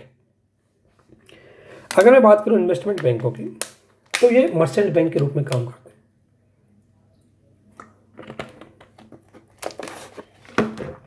जैसे कोई कंपनी का विलय होना है तो उसमें किस तरीके से विलय करना चाहिए, किसके साथ विलय करना चाहिए, इससे संबंधित सारी सलाह देंगे। संपत्ति का प्रबंधन करेंगे। वित्तीय सहायता भी कई बार फंडिंग भी प्रोवाइड करवा देते हैं कंपनियों को, बैंकों को, तो वो करने वाले बैंक होते हैं इन्वेस्टमेंट बैंक। इसके अलावा होता है माइक्रो फाइनेंशियल इंस्टीट्यूट। जो गरीब होते हैं हमारे, उनको देखो काफ़ी चीज़ें, मैंने बहुत सारी इन्फॉर्मेशन ली, कोई फैक्ट नहीं छूटेगा, बहुत सारे इन्फॉर्मेशन इधर उधर से कलेक्ट करके आपको पढ़ा रहा है, कोई भी फैक्ट बैंकिंग से नहीं छूटेगा। आप समझते जाओ, जो मैं बोलते जा रहा हूँ ध्यान रखना, लिखे हुए से ज़्यादा मैं बोल रहा हूँ उस पर फोकस करो। अब होती है माइक्रो फाइनेंशियल इंस्टीट्यूट। देखो कुछ ग्रामीण क्षेत्र में गरीब लोग होते हैं जिनके पास ना तो घर है, ना मकान है, ना कोई डॉक्यूमेंट है, ना कागज़ है, कुछ भी नहीं है। अब उनको गरीबी से बाहर निकालने के लिए उनको कुछ फैसिलिटीज़ हमें प्रोवाइड करवानी पड़ेगी। तो उस फैसिलिटीज़ को प्रोवाइड करवाने के लिए हमने एक इंस्टीट्यूट गठित की, माइक्रो फाइनेंशियल इंस्टीट्यूट। ये गरीबों को बिना किसी जमानत के ऋण देती है। जो गरीब है उनको बिना किसी जमानत पे क्या देती है, ऋण देती है।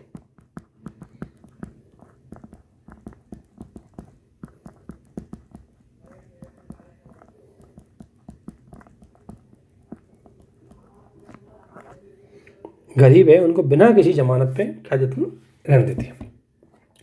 ऋण की अधिकतम राशि 50,000 रुपये होती है, ये बात सही है। और ब्याज दर, चूंकि आपको पता है कि जब आप बिना किसी जमानत के, बिना किसी संपार्श्विक के, बिना किसी कोलेटरल रखे, किसी की कोई गहने नहीं रख रहा, कुछ भी वस्तु उसके साथ नहीं रखे, उसको रखे, अगर ये ब्याज दर अगर दे दिया तो इसलिए रिस्क ज़्यादा है। पता नहीं कोई किसी को इसने दिया, वो भाग गया पैसा लेके, अब नहीं दे रहा तो सरकार, इसके पास तो कुछ है नहीं, इसलिए इसमें रिस्क ज़्यादा होती है, तो इसलिए इसका इंटरेस्ट रेट भी थोड़ा ज़्यादा होता है। ठीक है। और इसकी स्थापना न्यूनतम 5 करोड़ रुपए चाहिए जो भी इस इंस्टीट्यूट को स्थापना करना चाहता है। ठीक है। इसके अलावा आता है दोस्तों स्मॉल फाइनेंशियल बैंक और पेमेंट बैंक। नचिकेत, हालांकि मैंने दोनों बता दिया आपको, फिर बताता हूँ। नचिकेत बोर्ड समिति की रिकमेंडेशन के बाद इनको स्थापना की गई थी। पेमेंट बैंक की राशि क्या करूँ, ये साधारण बैंकों के समान ही पेमेंट बैंक होते हैं, परंतु इनकी अधिकतम डिपॉजिट राशि 1 लाख रुपये होती है। ये मैंने आपको बताया था। जैसे इंडियन पोस्ट पेमेंट बैंक, इसमें आप दिन में चाहे कितना ही रुपया कराओ, शाम के अकाउंट में आपके पास 1 लाख रुपये होंगे। बाकी अदर अकाउंट है आपका, इसका POSB, post office saving scheme, saving bank है, वो पैसा इसमें चला जाएगा। तो एक होता है पेमेंट बैंक जिसकी अधिकतम राशि इतनी होती है। ये अपने प्रवासी जो श्रमिक होते हैं, दूसरी जगह से आते हैं, कम आय वाले लोग होते हैं, लघु व्यवसायी होते हैं, इनको क्या करता है, ये टारगेट करता है, क्योंकि इनको किसी प्रकार के डॉक्यूमेंट की जरूरत नहीं होती।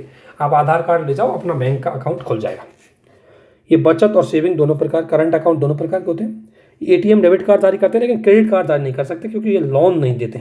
ये लोन फैसिलिटीज है वो नहीं करते पेमेंट बैंक। NRIओ की जमा वो स्वीकार नहीं करते। ये भारतीय मूल के जो लोग विदेशों में बस गए उनके पैसे भी जमा स्वीकार नहीं करते। ये केवल भारतीय लोग हैं जो भारत में हैं, उन्हीं के पैसे जमा करते हैं। ये ऋण सेवा नहीं देते, अर्थात ये परंपरागत बैंकों के उत्पन्न जोखिम से सुरक्षित रहते हैं। जब ये लोन ही नहीं देते तो उनको रिस्क नहीं होती, क्योंकि ये लोन देते हैं, ये तो एक फैसिलिटीज प्रोवाइड करवाते हैं बस एक प्लेटफॉर्म के रूप में। ये बैंक दूसरे बैंकों के साथ सहयोगियों के रूप में काम करते हैं, म्यूचुअल फंड के रूप में काम करते हैं। जैसे कोई ICICI की कोई इंश्योरेंस स्कीम है तो उसको ये बैंक भेज देगा, क्योंकि इसकी रीच है वो ग्रामीण, ये छोटे छोटे एरियाज में होती है, तो वहाँ तक उसको एक एजेंट के रूप में काम करता है। इसके अलावा स्मॉल फाइनेंशियल बैंक, ये लघु जमा होती है, छोटी। इसकी कंडीशन ये क्या है कि छोटा लोन भी देता है, जबकि ये लोन नहीं देता। ये छोटा लोन देता है, छोटी जमा स्वीकार करता है, लोन भी देता है। ये विदेशी मुद्रा में दे सकता है, म्यूचुअल फंड, बीमा, पेंशन, ये सारा काम खुद का करता है। जबकि पेमेंट क्या है, म्यूचुअल फंड, विदेशी मुद्रा सब कुछ कर रहा है, ये किसी दूसरे के एजेंट के रूप में काम करता है, इनका खुद का नहीं होता। ठीक है। और ये कृषि के साथ साथ एमएसएमई को लोन देते हैं। इसमें यह कि 10 वर्ष का अनुभव हो और 100 करोड़ रुपए न्यूनतम कैपिटल हो, उसे स्मॉल फाइनेंशियल बैंक का दर्जा दिया जाता है। इसके बाद आता है दोस्तों असेट क्वालिटी एंड रिस्ट्रिक्शन। इसमें कुछ नहीं है, जो आपको एनपीए पढ़ाया है वही है। सबसे पहले मैंने बता दिया एनपीए क्या है। एनपीए मतलब क्या होता है, जो पैसा 90 दिन तक अगर नहीं आता वो पैसा एनपीए में कैलकुलेट हो जाता है। ठीक है। एनपीए के लक्षण क्या है, ऑब्वियसली इससे अगर किसी बैंक का एनपीए ज़्यादा है, तो वो क्या करता है, धीमी आर्थिक समृद्धि। क्यों? क्योंकि अगर किसी बैंक का एनपीए ज़्यादा है अर्थात उसने जो ऋण दिया वो वापस नहीं आया, और जब तक बैंक के पास ऋण वापस नहीं आएगा दूसरा ऋण नहीं देगा, और दूसरा ऋण नहीं देगा बैंक, तो निवेश नहीं हो पाएगा, और निवेश नहीं होगा तो आर्थिक जो समृद्धि दर है वो क्या होगी, डाउन हो जाएगी। उसके अलावा ड्यूल बैलेंस शीट,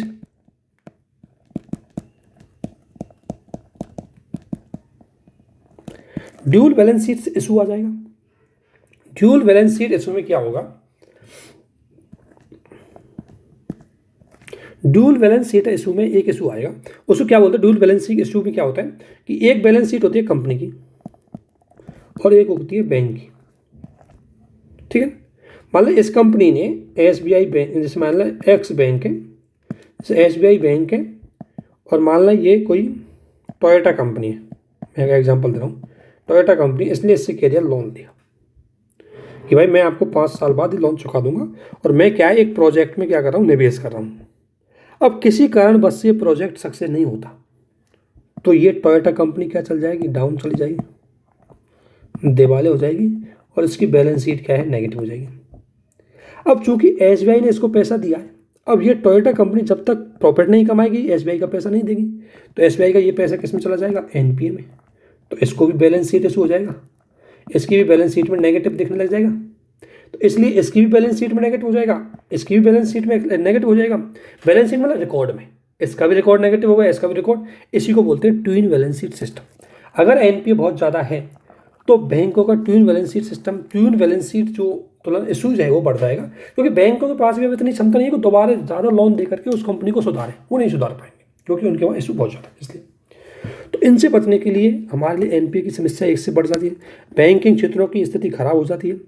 अगर एनपीए की बात करें तो सार्वजनिक क्षेत्रों का जो बैंक है वो 90% उनका ऋण है वो एनपीए के रूप में फंसा हुआ है। सबसे ज़्यादा एनपीए किसमें, इन्होंने ऋण दे रखा है इंफ्रास्ट्रक्चर डेवलपमेंट के लिए।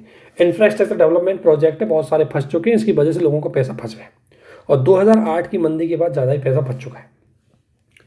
अगर इसकी बात करें कि भारत में एनपीए की समस्या आई कैसे, तो एनपीए पहली समस्या का आर्थिक कारण, क्योंकि 2006 से 8 के बीच में आपको पता है कि आर्थिक समृद्धि में ये विश्वास था कि विकसित आर्थिक समृद्धि बहुत तेज गति से बढ़ेगी, इसलिए बैंकों ने बहुत सारे लोगों को पैसा दे दिया। लेकिन 2008 की मंदी के बाद पता नहीं 2008 की अचानक से मंदी आ गई, तो इसलिए वो सारा पैसा डूब गया 2008 की मंदी के बाद। और दूसरा संरचनात्मक बदलाव खराब, उस समय भारत का ईज ऑफ डूइंग बहुत खराब था, या कंपनी खोलना बहुत जटिल था, निवेश करना बहुत जटिल था, इसलिए यहाँ पर निवेश अच्छा हुआ नहीं, तो बैंकों की स्थिति सुधरी नहीं। प्रणाली करता अगर देखें तो एनपीए को निपटाने के लिए हमारे पास कोई संस्था थी नहीं। कुछ हमारी एनपीए में जो हमारा कमजोर कॉर्पोरेट, क्योंकि सरकारी बैंक है, सरकारी लोग थे, तो आज नीचे क्या करते थे, इनको लोन दे देते थे। नैतिक कारण ये कि लोगों ने पैसा का हेराफेरी करी, सरकारी बैंकों के जो मैनेजर थे उन्होंने हेराफेरी करी, और इससे बैंकों का एनपीए चला गया नीरव मोदी और जो हमारा महिला ऐसे। अब एनपीए की वृद्धि की अगर मैं बात करती हूँ, सारी चीज़ मैंने बता दिया आपको, ये पहले बता चुका हूँ, ठीक है, ये भी आपको बता दिया सारा, तो ये भी बता दिया। तो और ये इंसॉल्वेंसी आईसीबीसी एक्ट है, आपको मई 2022 की जो मैंने मैगजीन पढ़ाई है उसमें डिटेल से बताया, इसलिए मैं यहाँ आपको नहीं बता रहा हूँ। उस मैगजीन में मई 2022 में आप देखना, आईबीसी को मैंने पढ़ाया, वीडियो में देखना, 4था-5वां वीडियो है इकोनॉमी से संबंधित है, उस वीडियो में आपको देखना, वहाँ मिल जाएगा, पूरा पढ़ाया मैंने, ये कौन कौन क्या है, क्या क्या स्ट्रिक्शन। तो इस तरीके से हमने बैंकिंग सिस्टम में पूरा पढ़ लिया, ठीक है ना। इसके बाद थोड़ा बहुत हम आगे कुछ चीज़ रहेंगी तो उनको पढ़ेंगे, ठीक है। तो अब आता आगे क्या रहता है उसको देख लेते हैं एक बार। एक आगे है पेमेंट, एक आगे एक चीज़ और आगे, पेमेंट सिस्टम। इसके बाद दोस्तों पेमेंट सिस्टम। पेमेंट मतलब आप जो पैसा भेजते हो उसका सेटलमेंट किस तरीके से करता है, उसको किस तरीके से किया जाता है, तो वो पेमेंट सिस्टम। अब पेमेंट सिस्टम कैसा होना चाहिए, तो एक तो रियल टाइम, यानी जिस तरीके से हम पैसा भेजें उसी तरीके दूसरे अकाउंट में चला जाए। सेफ होना चाहिए, बीच में कोई फंस नहीं जाए। आसान होना चाहिए और आसानी से उसको सेटल कर दे। मान लो उसमें कोई इशू भी आ गया तो उसको आसानी से सेटल कर दे। एकीकृत प्रणाली सिस्टम, इंटीग्रेट यानी जुड़ा हुआ होना चाहिए, एक्स बैंक का वाई के साथ, वाई का जेड के साथ, ठीक है, और डिजिटली होना चाहिए। ये हमारा एक अच्छे पेमेंट सिस्टम का हमारा टारगेट है। और अभी भी अगर देखें, आपको फैक्ट देखो, अगर इसमें देखें तो सभी लेन देनों का अभी भी लगभग 89% अभी भी हमारे पास नकदी में होता है, कैश में होता है। हालांकि अभी हम इसको सुधार करने की बात कर रहे हैं, कैशलेस को जा रहे हैं। 50% हिस्सा जो डिजिटल पेमेंट का होता है वो इनके द्वारा किया जाता है, प्रीपेड भुगतान के माध्यम से, IMPS के माध्यम से। 53 डिजिटल पेमेंट का 53% RTGS और 6% NEFT से होता है। 261 बैंक है जो भारत में अभी NPCI UPI प्लेटफॉर्म पे काम कर रहे हैं, 261 बैंक। ये थोड़ा सा डेटा है वर्तमान का। अब हमने डिजिटल पेमेंट को बढ़ावा देने के लिए क्या क्या इनिशिएटिव किए हैं, तो एक तो NEFT, RTGS, credit card, debit card system लगाए। इससे आप ऑनलाइन पैसा भेज सकते हैं, निकाल सकते हैं। NPCI द्वारा भी कई चीज़ें विकसित की गई, UPI, IMPS, रुपये, भारत बिल पे, इनके माध्यम से आप पैसा भेज देते हैं। इसके अलावा RBI द्वारा पेमेंट सिस्टम को डेवलपमेंट करने के लिए फंड बनाया गया ताकि ये पॉइंट ऑफ सेल डेवलप किया जा सके। मर्चेंट डिस्काउंट रेट, सरकार ने मर्चेंट डिस्काउंट रेट क्या है, जैसे मान लें आपने क्रेडिट कार्ड का यूज किया या कोई कार्ड यूज किया आपने, जैसे वीज़ा कार्ड यूज कर रहे हैं, तो जब वीज़ा कार्ड से किसी आपने कोई मार्केट से कोई ई-कॉमर्स में कोई वस्तु खरीदी या वैसे कोई वस्तु खरीदी, उस पर एक मर्चेंट कमीशन लगता है, 2 रुपये 5%, 5 रुपये 1%। तो सरकार ने क्या बोला कि मर्चेंट डिस्काउंट रेट के मतलब पहली बात तो आप 2000 रुपये तक का अगर कोई ट्रांजेक्शन कर रहे हैं तो उसकी कोई आपसे रुपये नहीं काटा जाएगा, इसलिए आप 2000 तक का ज़्यादा से ज़्यादा डिजिटल ट्रांसफ़र करें। दूसरा, अगर उससे अधिक भी हम पैसा ले रहे हैं तो उसको थोड़ा रीजनेबल बनाया जाए, कम किया जाएगा। इसके अलावा रेगुलेटिंग सिस्टम डेवलप किए हैं हमने डिजिटल पेमेंट के लिए, सीमामार पेमेंट के लिए और MSME के लिए, तो ताकि रेगुलेट रहे, पैसा आसानी से रहे। तो ये सारे इनिशिएटिव लिए हमने बैंकों की, हमारी जो मर्चेंट जो हमारा पेमेंट सिस्टम है उसको अच्छा करने के लिए। दूसरा, अगर लेकिन अभी भी इसमें कमी क्या है कि कैशलेस इकोनॉमी अभी नहीं है, डिजिटल लेवल पर लोगों को साक्षरता नहीं है। आपको पता है आजकल क्या होता है कि आप ऑनलाइन ट्रांजेक्शन करते हो लेकिन आप बहुत सारी चीज़ें ऑनलाइन डेटा को सेव कर देते हो, बहुत सारा आपका डेटा चला जाता है, कोई दूसरा व्यक्ति आपसे पैसा मांग लेता है, तो बहुत सारे इशू इसमें ऑनलाइन आ जाते हैं। तो एक तो है एक स्मार्टफोन यूजर्स, बहुत सारे लोग भारत में अभी भी जिनके पास स्मार्टफोन यूजर नहीं है, तो कैसे डिजिटल पेमेंट पे आएंगे आप, जो लोगों के पास स्मार्टफोन नहीं होगा पैसे कैसे ट्रांजेक्शन करेंगे। और दूसरी बात, अभी भी ग्रामीण क्षेत्रों में कनेक्टिविटी नहीं है, तो ये चैलेंजेज है, कनेक्टिविटी का नहीं होना, डिजिटल साक्षरता का नहीं होना, स्मार्टफोन है उनका कमी होना, कनेक्टिविटी कम होना। इसको सुधार करने के लिए सबसे पहले हमें एक रेगुलेटिंग सिस्टम डेवलप करना चाहिए, एक जो ट्रांजेक्शन करने वालों को, मर्चेंट को और इन सबको रेगुलेट कर सके। एक मोबाइल उपकरण उनको ऑफलाइन मोड पे प्रोवाइड करना चाहिए। हमें पेमेंट का एक ऐसा सिस्टम होना चाहिए जो हमारे मैसेज चाहते हैं ना, जो हम डायरेक्ट टेक्स्ट मैसेज कर दें, उस तरीके से पैसा भी चला जाए, ताकि जहाँ नेट नहीं है वहाँ भी ये काम हो जाए। लोगों में फाइनेंशियल जो लिटरेसी बहुत जरूरी है, कि फाइनेंशियल लिटरेसी मतलब उनको पता होना चाहिए कि किस में निवेश करना चाहिए, कितना निवेश करना चाहिए, किस किस से क्या फ़ायदा होता है, ताकि वो बेहतर तरीके से अच्छे समझ सके, यूज कर सके। इंटरनेट की पहुंच होनी चाहिए ताकि इन मुद्दों की समस्याओं का हम समाधान कर सकें। ये था एक। इसके बाद है दोस्तों, आपने सुना होगा नियो बैंक। नियो बैंक मुख्य रूप से एक तरह से पूरी तरह डिजिटल बैंक है, इसका कोई फिजिकल अपीयरेंस नहीं है। तो हाल ही में फिनटेक प्लेटफॉर्म का मतलब फाइनेंशियल सर्विस का डिजिटल प्लेटफॉर्म पे प्रोवाइड करवाना, डिजिटल तरीके से प्रोवाइड करवाना, उसको बोलते हैं फिनटेक। और चूंकि फिनटेक भारत में बहुत तेजी से बढ़ रहा है, इसलिए हमने नियो बैंक की व्यवस्था को हम बढ़ावा देना है। और नियो बैंक एक तरह से डिजिटल बैंक होते हैं, इनको देख लेते हैं कैसे एक तरह से अंतर है, आप इसको देख लेंगे, आपको ये जरूरत नहीं पड़ेगी ज़्यादा। देखो, परंपरा बैंक में कि उनकी ब्रांचेज होती है, जैसे SBI, PNB, इनकी अपनी अपनी ब्रांचें होती है। नियो बैंक में क्या होता है, ये मोबाइल और वेब आधारित इनका लिंक होता है। जैसे आजकल आपने सुना होगा कि जैसे बहुत सारे हैं जो ऑनलाइन आपको लोन देते हैं, ट्रू कलर ही लोन देने लग गई, व्हाट्सअप भी आपको लोन देता है, तो वो क्या डिजिटल है, उनसे आप लिंक करोगे। कहीं अब आजकल बहुत आने लग गए ना कि आप 1 मिनट में क्लिक करो हमको पैसा आ जाएगा, तो ये सब क्या है, ये सारी संस्थाएं क्या है, ये ऑनलाइन आपको लोन देने लग गई। तो ये क्या है, आपके नियो बैंक के रूप में काम करते हैं। परंपरागत 100 वर्ष पूर्व में ये अभी स्टार्ट हुए हैं मार्केट में। ग्राहकों की अगर मैं बात करूँ तो ये ग्राहकों से दीर्घकालीन और व्यक्तिगत संबंध रहते हैं, क्योंकि फिजिकली लोगों जाते हैं बैंक में, बैठते हैं, मैनेजरों के साथ बैठते हैं लोग। जबकि नियो बैंक में कोई आपका डायरेक्ट लिंक नहीं होता, आप ऑनलाइन क्लिक करते हो, ऑनलाइन अपने डॉक्यूमेंट सबमिट करते हो और वो आपको पैसा दे देता है। उसके बाद आपको एक नियम टाइम के आधार पर वो पैसा जमा कराना पड़ता है। उपभोक्ता समर्थन, इसमें व्यक्तिगत रूप से जाना जा सकते थे, फ़ोन से भी कर सकते हैं। इसमें आप केवल ऑनलाइन के माध्यम से कर सकते हैं। शुल्क, इसमें ज़्यादा शुल्क लगता था, इसमें कम शुल्क लगेगा। बैंकिंग लाइसेंस, इसमें बैंकिंग लाइसेंस मिलता था, इसमें कोई बैंकिंग लाइसेंस मिल सकता है, नहीं मिल सकता इनको नियो बैंकों को। इसमें बैंक कार्यालय, परंपरागत बैंकों में कोई कार्यालय होते थे, SBI की बेंच है, ब्रांच है, विभिन्न प्रकार की हेडक्वार्टर भी है, लेकिन नियो बैंकों का कोई ब्रांच नहीं होती, ऑनलाइन चलते हैं। पुष्टिकरण की प्रक्रिया करें, ये आपको तुरंत पता है, आपको 2 मिनट में आपने डॉक्यूमेंट भेजे, आपको तुरंत लोन प्रोवाइड करवा देगा। यानी कि सुना होगा आपने, एक क्लिक में लोन पाए, वो तो कौन करवाते हैं, वो नियो बैंक ही करवाते हैं। तो नियो बैंक परंपरागत बैंकों से एकदम अलग होते हैं। ये ध्यान रखना, ये फिनटेक तकनीक पर आते हैं और बैंकिंग सेवाएं, बचत बैंक, शीघ्र सब चीज़ें प्रोवाइड करवाते हैं, जो आप फिक्स डिपॉजिट भी करवा सकते हो, क्रेडिट कार्ड भी ले सकते हो। जिसने सुना होगा आपने, बजाज से क्रेडिट कार्ड ले लो, बजाज आपको लोन दे रहा है, तो ये सब क्या है, ये सब नियो बैंक के रूप में। RBI से लाइसेंस लेना पड़ता है इनको, और कॉमर्शियल बैंकों की तरह काम करते हैं, ठीक है। RBI के नियमों के अंतर्गत आते हैं, इस प्रकार कोई श्रेणी नहीं है, इसलिए RBI के नियमों के अंतर्गत ही आते हैं। इनके लाभ क्या है, आसानी से व्यवसाय कर लेते हैं, सही बात है, ऑब्वियसली बिजनेस हो जाता है। बचत अच्छी दर, अगर आप इसमें निवेश करो तो आपको इंटरेस्ट थोड़ा अच्छा मिलता है। खाता तुरंत खोल सकते हो, कई चीज़ें कर सकते हो, आप बिल का पेमेंट कर सकते हो, म्यूचुअल फंड कर सकते हो, ऑनलाइन है। लेकिन दिक्कत क्या है कि किसी IT कानून प्रक्रिया, हमारी जो जटिल ऑनलाइन ट्रांजेक्शन की, उसकी वजह से बहुत सारे उसमें इतने जटिल कानून है कि आप ऑनलाइन ट्रांजेक्शन करना चाहते हैं, कोई ऑनलाइन सिस्टम खोलना चाहते हैं, तो उसके लिए आपको एक लाइसेंस लेना पड़ता है, वो नहीं मिल पाता कई बैंकों को।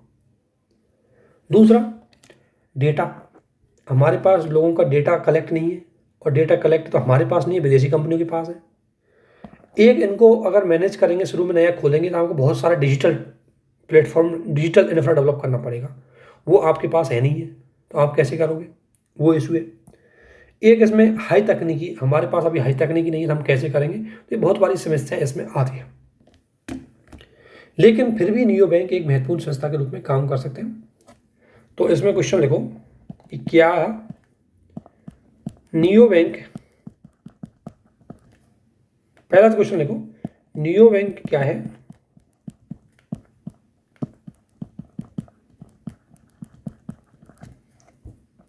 और क्या नियो बैंक परंपरागत बैंकों की जगह ले सकते हैं, परीक्षण करें। एक तो ये है, इस क्वेश्चन को आपको लिखना है, ये क्वेश्चन काफ़ी हाईलाइटेड रहा था, इसलिए ये आ सकता है, पिछली बार नहीं पूछा, ठीक है। तो नियो बैंकों को समझना है थोड़ा सा, बेसिकली क्या है, जो चीज़ें कॉमन सी है, बस डिजिटल प्लेटफॉर्म होता है इनका। इसके बाद आता है फाइनेंशियल इंक्लूजन। सबसे पहले दोस्तों, हमेशा आपको फाइनेंशियल इंक्लूजन की डेफिनेशन आनी चाहिए। डेफिनेशन मतलब, फाइनेंशियल इंक्लूजन मतलब है वित्तीय सेवाओं की सभी को गुणवत्तापूर्ण पहुंच। अब वित्तीय सेवाएं कौन कौन सी हो सकती है, वित्तीय सेवाएं बैंकिंग सेवाएं हो सकती है, इंश्योरेंस सर्विस, बचत सेवाएं, इन सब की सब तक अगर लोगों की पहुंच हो, हर लोगों की, तो वो क्या कहलाती है, फाइनेंशियल सेवाएं कहलाती है। जब भी आप थोड़ी डेफिनेशंस दो, आपकी जब डेफिनेशन आप दी जाती है बहुत अच्छे से दो उसको, ठीक है, तो वो हो जाती है। मुख्य लक्ष्य अगर क्या करें हम फाइनेंशियल सेवाओं के, कि सुरक्षित और पारदर्शी तरीके से सभी व्यक्तियों तक ये चीज़ हो, वित्तीय सेवाओं की हर व्यक्ति तक पहुँच में, जो लोग बैंक से नहीं जुड़े वो लोग बैंक से जुड़ें। इसमें लोगों की आजीविका, वित्तीय साक्षरता, ग्राहकों की सुरक्षा बहुत ज़रूरी है, और इन सब में मैनेजमेंट करने के लिए हमारे पास एक लाइसेंस सिस्टम डेवलप होना चाहिए। अगर वर्तमान में देखें तो प्रधानमंत्री जनधन योजना के अंतर्गत लगभग 42 करोड़ खाते खुल चुके हैं। प्रधानमंत्री जनधन योजना के अंतर्गत लगभग इतना करोड़ पैसा इनमें जमा है प्रधानमंत्री जीवन ज्योति योजना, प्रधानमंत्री शिक्षा बीमा, ये दोनों योजनाएं कहीं ना कहीं इंश्योरेंस सेक्टर की योजनाएं जो वित्तीय समावेशन को बढ़ावा देती है। इसके अलावा सरकार द्वारा बहुत सारी योजनाएं चला रखी है। पीएम जनधन योजना, जिसमें कोई भी अकाउंट खुलवा सकता है, 0 पे अकाउंट होगा। एनपीसीआई द्वारा रुपये कार्ड चला गया। बैंकिंग कॉरेस्पॉन्डेंट, बैंक के एजेंट होते हैं जो घर घर जाकर के लोगों को बैंकिंग फैसिलिटीज प्रोवाइड करवाते हैं। अटल पेंशन योजना, यानी लोगों को पेंशन दिए जो गैर इनफॉर्मल सेक्टर में काम कर रहे हैं उनको पेंशन दी जाती है। अटल पेंशन योजना के बारे में पहले आपको बता चुका हूँ, वो देख लेना। ये हमने करंट में बता दिया अटल पेंशन योजना के बारे में, आपको कोई दिक्कत नहीं है। ये तीनों स्कीमें, इसके बारे में मई की करंट की मैगजीन है, उसमें बता चुका हूँ तीनों के बारे में, आप वहाँ अच्छे से पढ़ सकें। स्टैंड अप, यानी कि लोगों को स्टार्टअप डेवलप करने के लिए फाइनेंशियल सुविधा प्रोवाइड करवाना। तो इतनी छोटी छोटी आप लोन फैसिलिटी दे रहे हो, लोगों को पैसा दे रहे हो, लोग ऑब्वियसली वित्तीय सुविधाओं से जुड़ेंगे और वित्तीय सेवाओं से जुड़ेंगे तो आपका वित्तीय समावेशन बढ़ेगा। लेकिन दिक्कत क्या है, अभी भी इनफॉर्मल सेक्टर भारत का बहुत ज़्यादा है जो डायरेक्टली कहीं ना कहीं आपके साथ नहीं जुड़ा हुआ है। दूसरा, आपके जो परंपरागत बैंक है उनकी कॉस्ट ज़्यादा है, एसबीआई, आरबीआई, एसबीआई, पीएनबी, इनकी कॉस्ट बहुत ज़्यादा है और रेगुलेशन बहुत ज़्यादा है, इसलिए कुछ बाधा है। इनको दूर करने के लिए सबसे पहले वित्तीय सशक्तिकरण, उसको बढ़ावा देना होगा।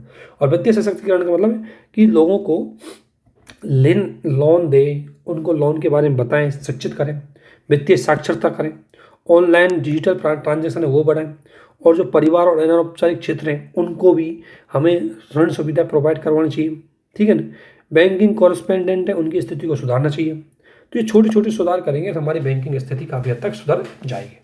तो एक क्वेश्चन यहाँ लिख सकते हैं कि वित्तीय समावेशन भारतीय विकास का आधार बन सकता है। इस हेतु सरकार द्वारा किए गए प्रयासों तथा चुनौतियों को भी बताएं।